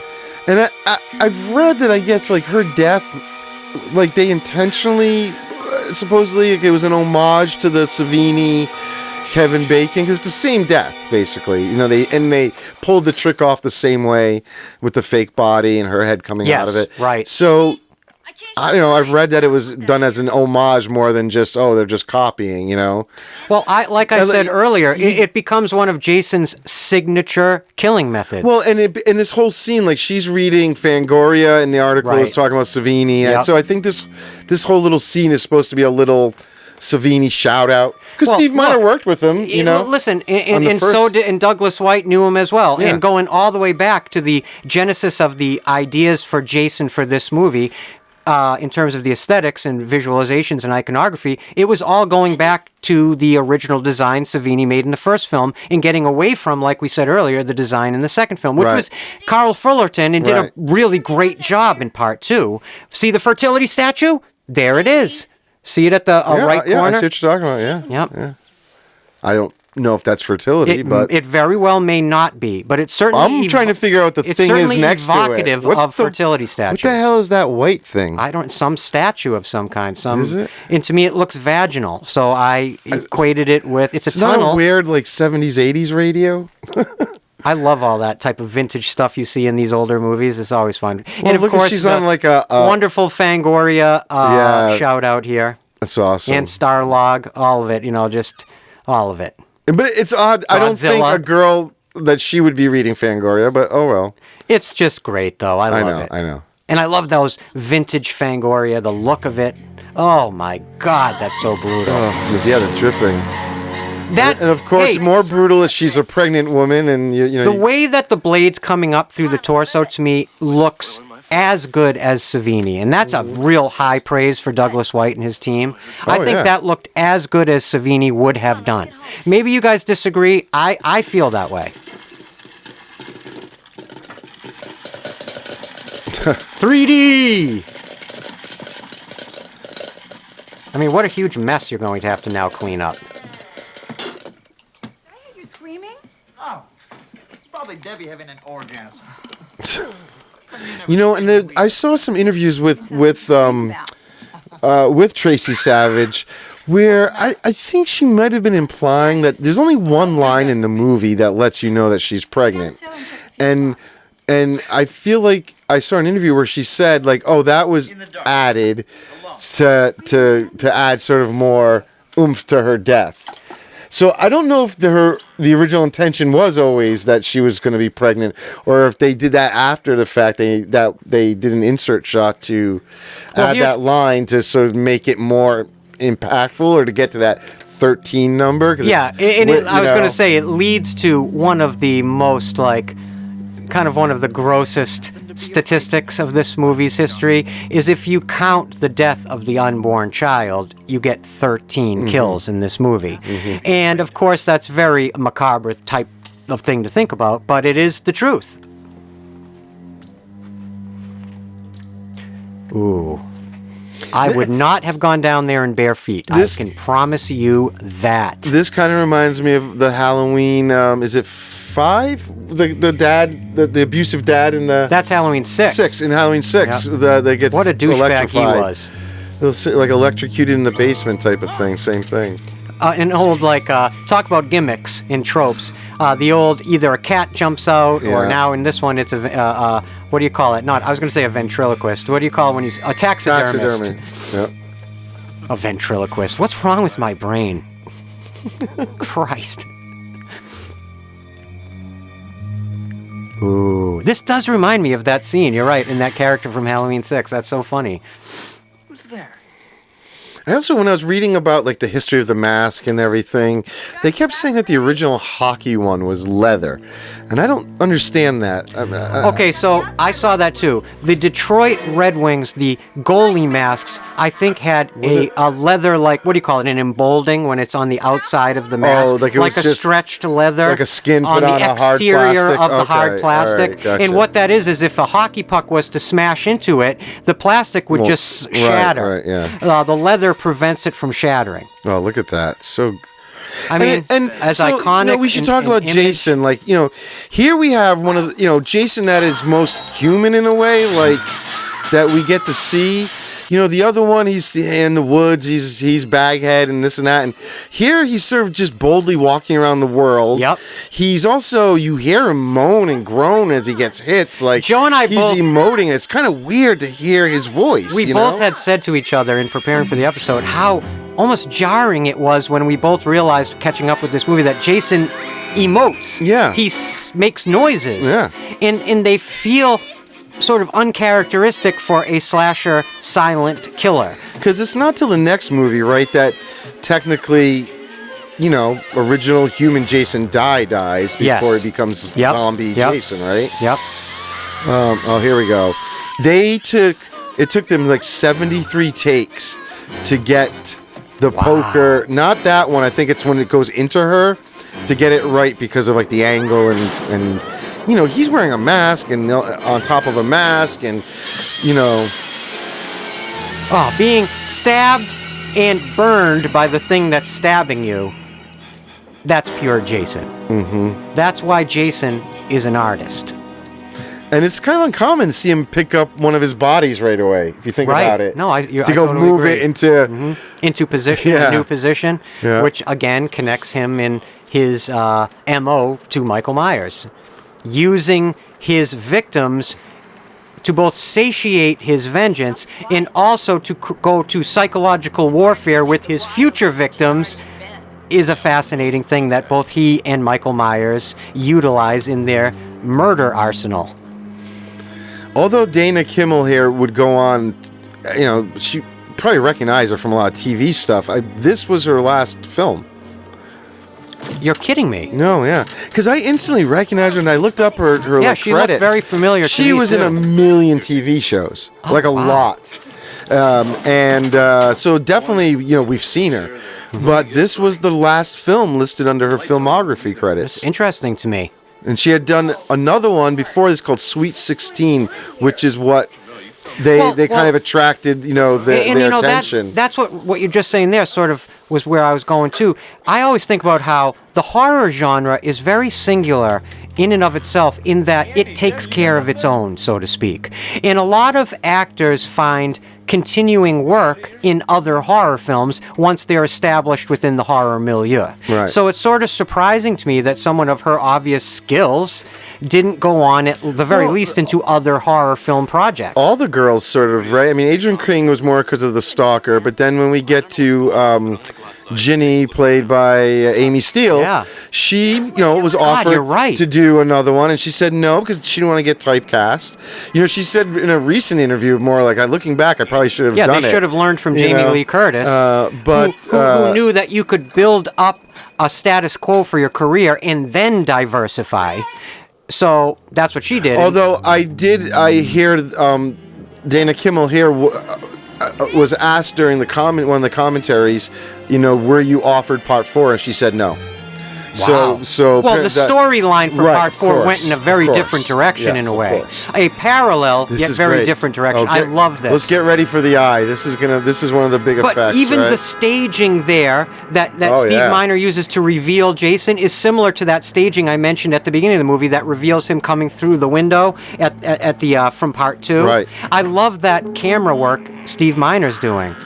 Oh, this is my second favorite kill right there. Absolute. Maybe my first favorite kill. You know what? I'm going to call that my favorite kill of this movie. I'm going to go for it. I love though also like how obvious the string is in that shot, but It doesn't works. matter. I know.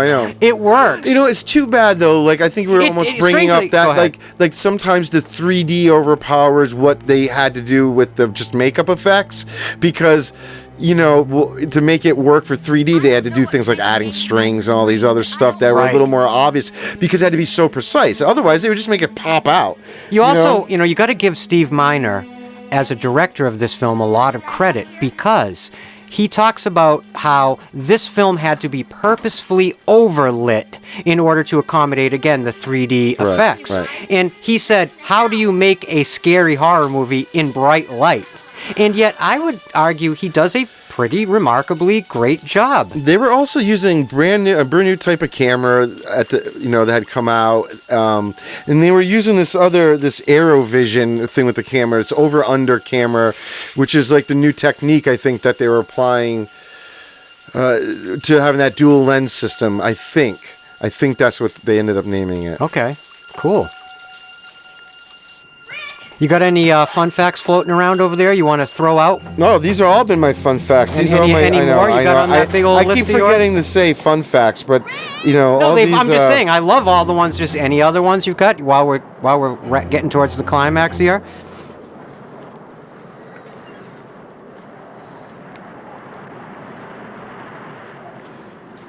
No, I think I've almost hit all of them here. Well, thank you for listening, guys. I know, I'm Finish done. the movie on your own, Yep, and we'll I'm see you all next done. time. Oh, I think coming up in a minute, he chops through a door to get to her, and then she stabs him in the hand, which was, I guess, supposedly a Shining reference to, same sort of thing happens. Especially with the, I can see that. Yeah, that's how she gets away once he busts through the door, and it's with an axe, and the whole thing.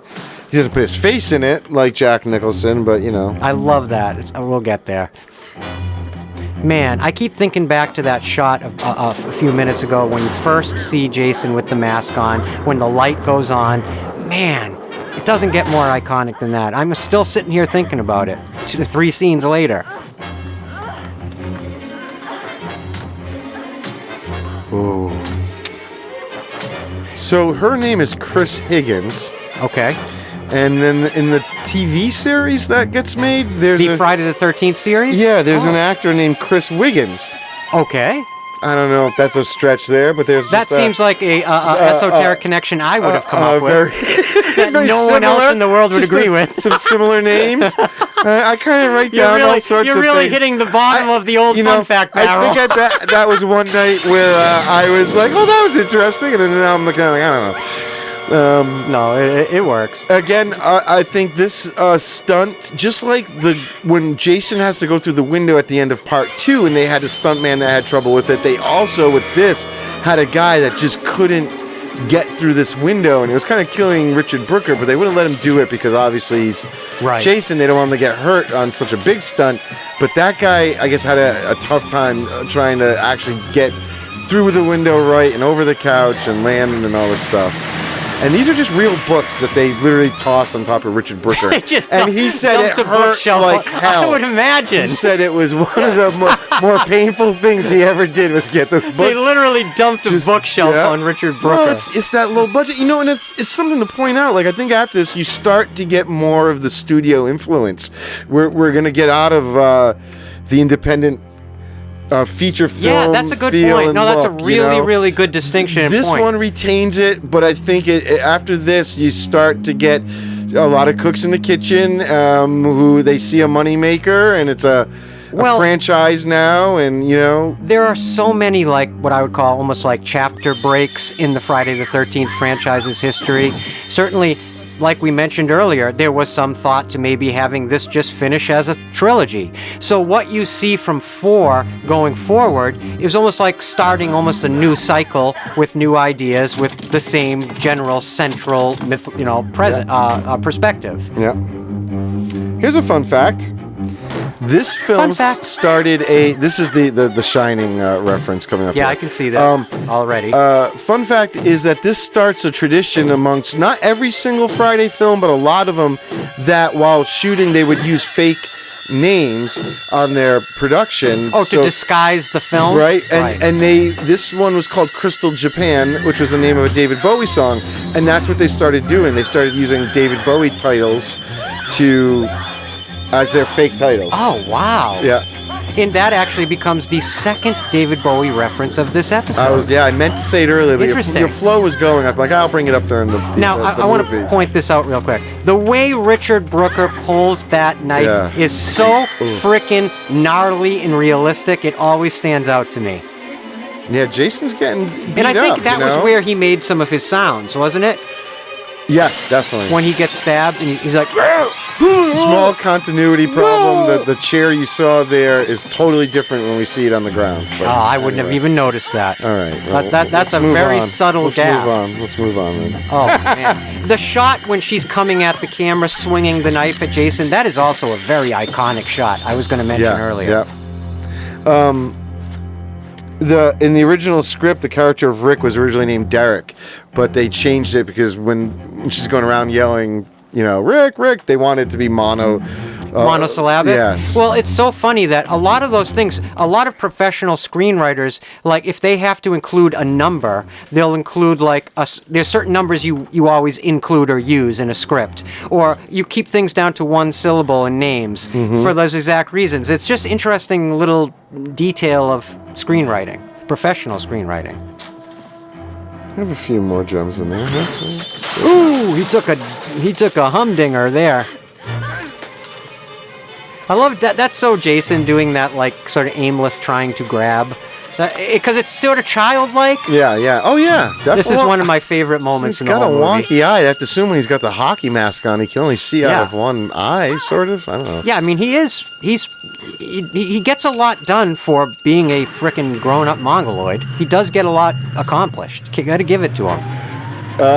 Paul Kratka, who plays Rick, when he was auditioning, he went for one meeting, then that asked him to come back, and someone tipped him off in the office, like, hey, everyone gets all dressed up for these auditions and stuff, and your guy's supposed to be like this carpenter, log cabin-y guy. Oh, God. So he comes in for a second one, totally blue jeans and the parka, but he also came in carrying like 2x4s on his shoulder and a skill saw in one hand, and it made an impression. Of course. And he gets a note at the end of production from Mancuso Jr. saying I'll always remember you as the guy with the saw. Hey, it caused him to stand out and be remembered. And he's kind of an interesting guy when you get into Paul Kratka. He's another one of these. He seems to be a bit of a wanderer, just done a lot of different things in his life, being a bohemian sort of lifestyle at times. Especially during this era, especially coming out of the 70s. Yeah. 70s in particular. The 60s too. In Hollywood, it was like the island of misfit toys. A lot of people came to Hollywood like William Castle, who were sort of like cast-outs or orphans from regular society who find their way, these, weirdos and goofballs and artists and all of that. They just drift into Hollywood and find their way into these movies. And the best actors are people who have lived. Something that separates, I think, a great actor from a good actor is an actor that has allowed him or herself to live and to experience all the different spectrums of life, so they can report on it through their performances. So, of course, you find a lot of very unusual, eccentric people in the Hollywood system. Here's, I can't believe I forgot to bring this up earlier. Does the name Petru Popescu Yes, now mean that's, I'm something so to you? glad you just brought him up so we didn't leave him out. Now explain his significance. He was an uncredited writer on this. He was brought in after the husband-wife team of Martin and Carol to sort of, do some additional work on the script. But he was also around a lot. Yes. And he's been kind of vocal that, I think he was in on the casting process a bit, and he has kind of over the years been very vocal that he doesn't agree with basically their choices for actors in this movie. Okay. And that he thinks that they were basing it more on looks and stuff than what was needed for the role or acting ability. I found it kind of interesting that when I was seeing sort of in my mind and speculating how he fit into this production, he almost seems like the Ron Kurz of Part 3. Exactly. He's doing exactly the same job Ron Kurz did, especially on the first movie. I did. Now I gotta wonder. But was he sent in from Boston guys or something? But isn't it an ironic or interesting connection? And he really. And I'm sure it happens on just about every Hollywood studio production, I bet. Yeah. That you have the screenwriters, and then you have script doctors who come in, even on set, to work with the script day to day. It feels like he was brought in to make things a little more extreme in the script at times, because he has seemed to have such a problem with how I'm so glad you remembered to bring back they kind of were about certain things. Yeah. And especially her, with the main character, Chris, he kind of really says, he doesn't dig the way she played her safe, sort of a goody girl, and I like that she hits Jason literally crotch first. That is one way to attempt to take out Jason. I might even think that the Petru even... It's like Popescu, I believe. Yeah. I'm totally wrong. I don't believe. I'm Popescu. wrong. Thank you. I think he even sort of confirmed that the Jason sexually assaulting her in the flashback thing, and he was kind of, miffed that they, again, played it safe. Oh, he wanted them to include that. I think he included. So he probably was the progenitor of that. Yeah, that's what I mean. Yeah, and he kept going that he just thought that this character, the main character, was honestly, with all due respect to him, yeah. I have to say, as one fan, I'm glad, very glad that sentiment was overruled. Right. Yeah. In all due respect to him. Yeah. And hey, when you're on a movie set and you're working day in and day out, some ideas stick and some ideas don't. Yeah. That I'm sure many great ideas that ended up in this movie probably came from him as well.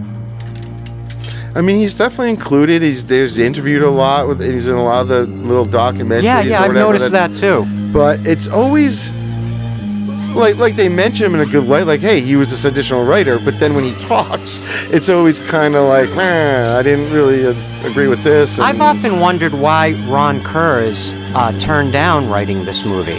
It's sort of surprising to me that because he was the first person to be offered to write part 3, and he, as I've read it, politely declined.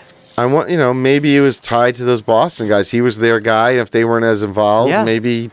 I would believe that as an explanation. Maybe they got kind of rubbed out a little bit, and they were like, "Don't go help these guys." I would also believe that. Yeah. I would. And what's strange about that is the only thing that I would say maybe against that theory is the connection of Lisa Barsamian working so in such a influential position on the Part 3 production that she would have. But she was new to the franchise as well, so you don't know how much pull she may have actually had. Right.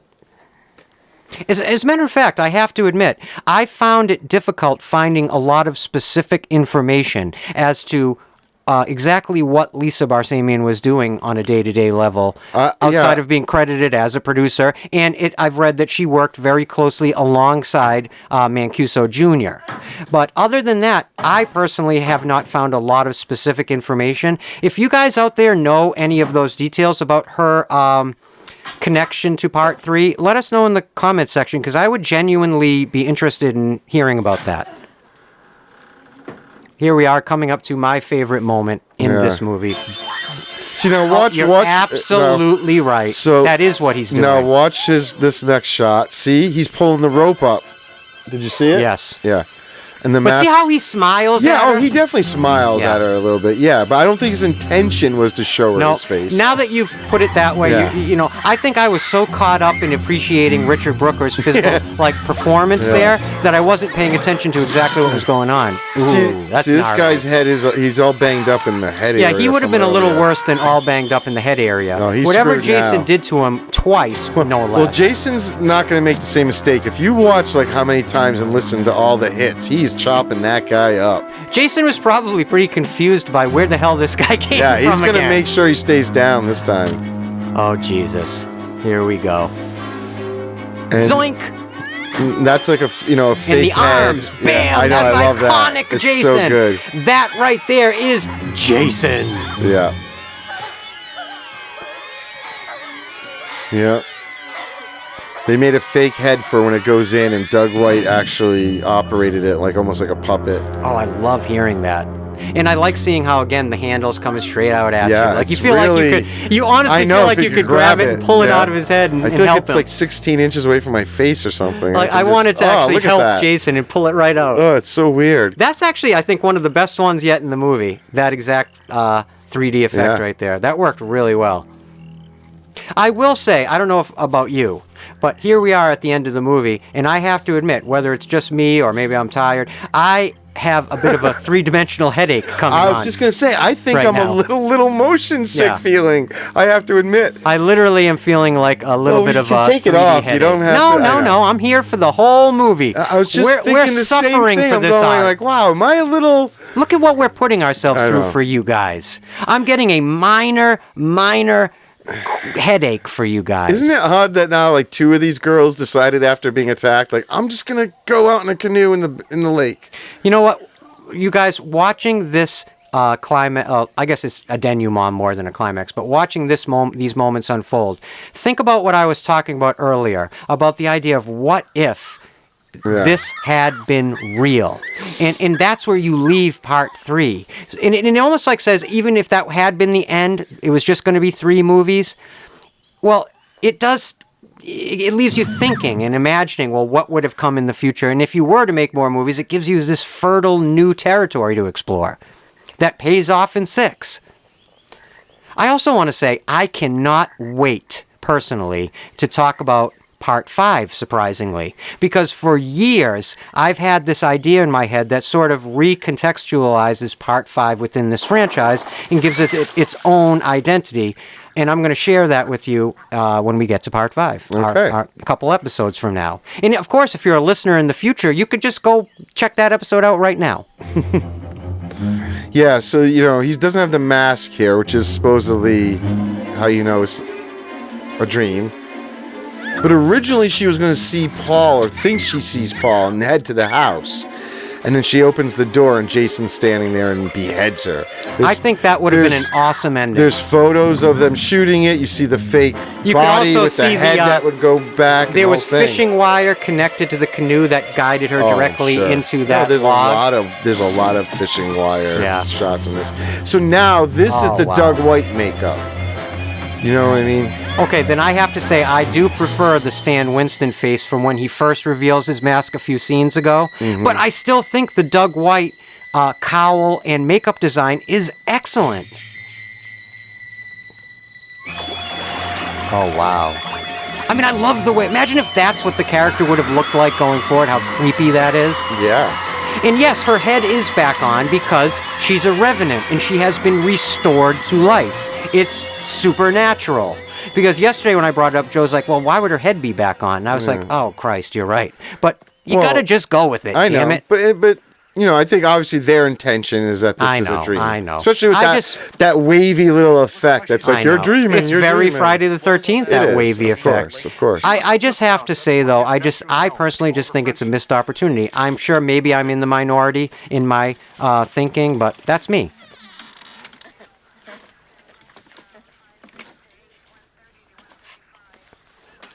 I think this is a great little moment here. I really love this. She's totally batshit Yeah, she's insane. done. She's cooked. She saw everybody she She's knew cooked. get killed.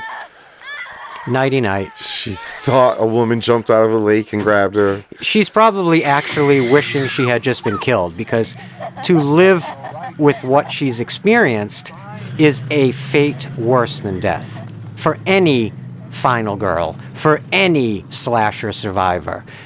Surviving through the end credits of the movie is only the beginning of that character's ultimate degradation and torture.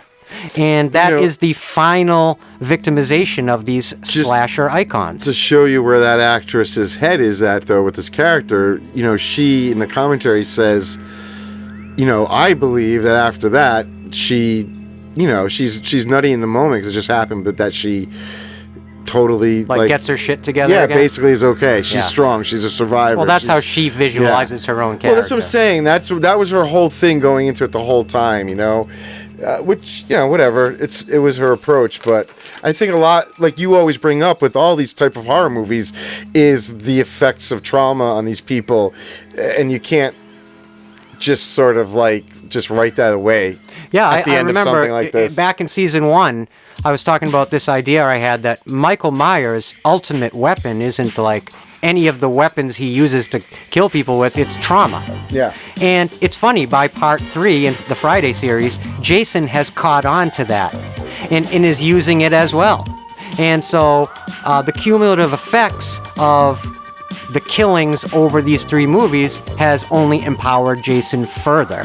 And where he goes in the next movie, I think personally becomes the height of his powers and the height of the Friday franchise. Friday the 13th, the final chapter, right? Yep. So, I don't know. I just had part a blast. 4 is part 4 generally panned by the fans because it's not considered the fan favorite. Really. Final chapter, I think, is No, widely... 4 is 4, the final That's chapter, final chapter, is okay. widely considered the fan favorite, I think. Now, I could be wrong. It's just from what I've always understood. Whenever I've talked to Friday fans, it seems to always be that. Am I wrong? Is that the one without That's the one with Jason? Corey Feldman. No, 5 is Jason dies in 4. Jason as a human dies in 4. In 5, it's Roy, the ambulance driver, the copycat killer. Yeah, I thought it was In picking up 6 the next day from this, and he was one of the... No, in 6, ambulances Jason drivers, is okay. now restored to life as a I replicant. have seen these movies, folks. It's just been a while. boy. Been a while. Anyway, this was great. This was Yeah, fun. I had a blast doing this. This was amazing to see in 3D. It was so much fun. I hope you guys could at least enjoy how much we were enjoying it.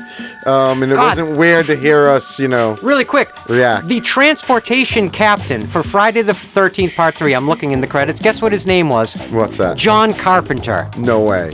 There's another connection on your way out. Another must- Halloween connection. Some of you might be confused thinking this was one of the Halloween movies because that's basically all I talked about for the last 3 hours. Well, we are called Haddonfield Radio I for know. a reason. No, there are a lot of ostensible connections. I'm just pointing them out. Of course. No, this has been a blast. Seeing this movie as it was intended in 3D made all the difference in my mind. How about you? Oh God, yeah, it was. You definitely have to have that experience and aspect if you really want to appreciate this film. Yeah, pick up this physical media release because it is so worth it. The glasses themselves are highly collectible, and you're going to love it. It's easy to find on eBay. You're not going to find it in stores anymore, but they're like $20, And you've got to support physical media, guys. If you take anything away from any of our shows on a philosophical level, take away the idea that we've got to all, as fans, band together and prevent physical media ever coming to an end.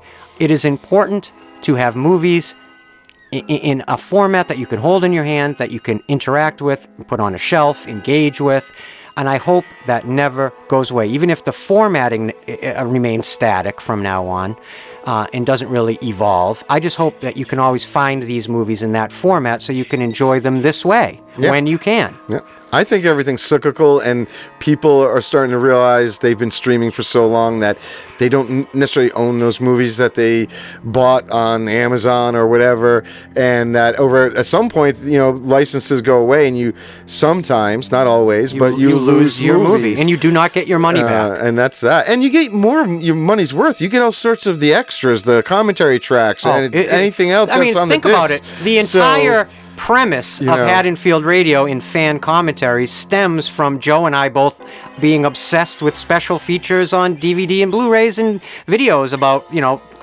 director commentaries and all that, and trying to do that as a fan, and from a fan's perspective was the genesis of this show. So it's something we're passionate about, and I hope it remains a thing forever.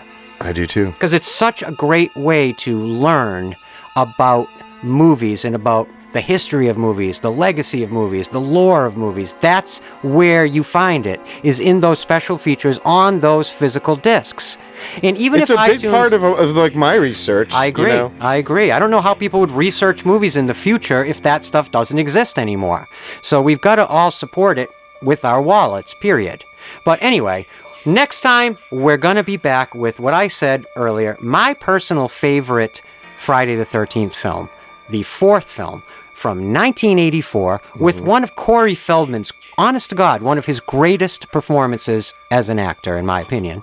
One of the most iconic characters from the Friday franchise, Tommy Jarvis. One of the few characters that goes through a few films. Absolutely, and continues on to this day, even in fan films. I mentioned Vincent DeSantis' Never Hike Alone sequels that feature Tommy Jarvis.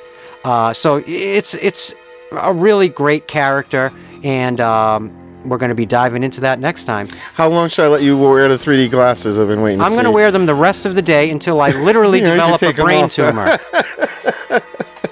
And then you can finally bury me and replace me. Well, anyway, we love you guys so much. I could go on for another hour just telling you how much we appreciate your support of our creativity here at Haddonfield Radio. We'll be back next time with episode 26. Damn it. Wow. 26. I don't know. I had an absolute blast. I love this movie. Yeah. And I love this Jason. And wherever he is in time and space, God bless Richard Brooker. Oh, man. Because this What a is one of talent. the slasher and horror performances for the record books, right? I agree. Larger than life. So anything else? No, that's it. That's all I got. Well, I had a blast. Thank you so much for joining you. us. We'll be back next time, continuing our journey through the Friday the 13th franchise. If you have listened to this episode and you enjoyed what you heard and you want to hear more, the best way you can communicate that to Joe and I is simply by hitting that subscribe button. And also, if you had fun joining us in Joe's basement for this movie and you want to hear more, hit that like button. Believe it or not, that communicates something to YouTube about our show. Am I right? Oh, yeah. No, That it you helps. guys are interested in what we're offering. It's not easy for us on YouTube because we're presenting what I call feature-length videos, so between 2 and 3 or 3+ hour videos, which really sort of flies in the face of the YouTube algorithm as we know it in the 2020s. But so in that respect, you can really help us to grow and to reach other fans of these movies so we can all, cram in here all over the world in Joe's basement and watch more and more movies through Haddonfield Radio, right? I agree. So yeah, we love you guys. Thank you so much for Thank joining you. us. We'll be back next time with episode 26. So yeah, thank you so much. We'll see you again next time. I guess unless you have anything else. Just kill her, Mommy. Kill her. Kill her, Mommy. Kill her. My name, as always, has been Christian White. And I'm Joe Francazio. Und ein schönes Halloween.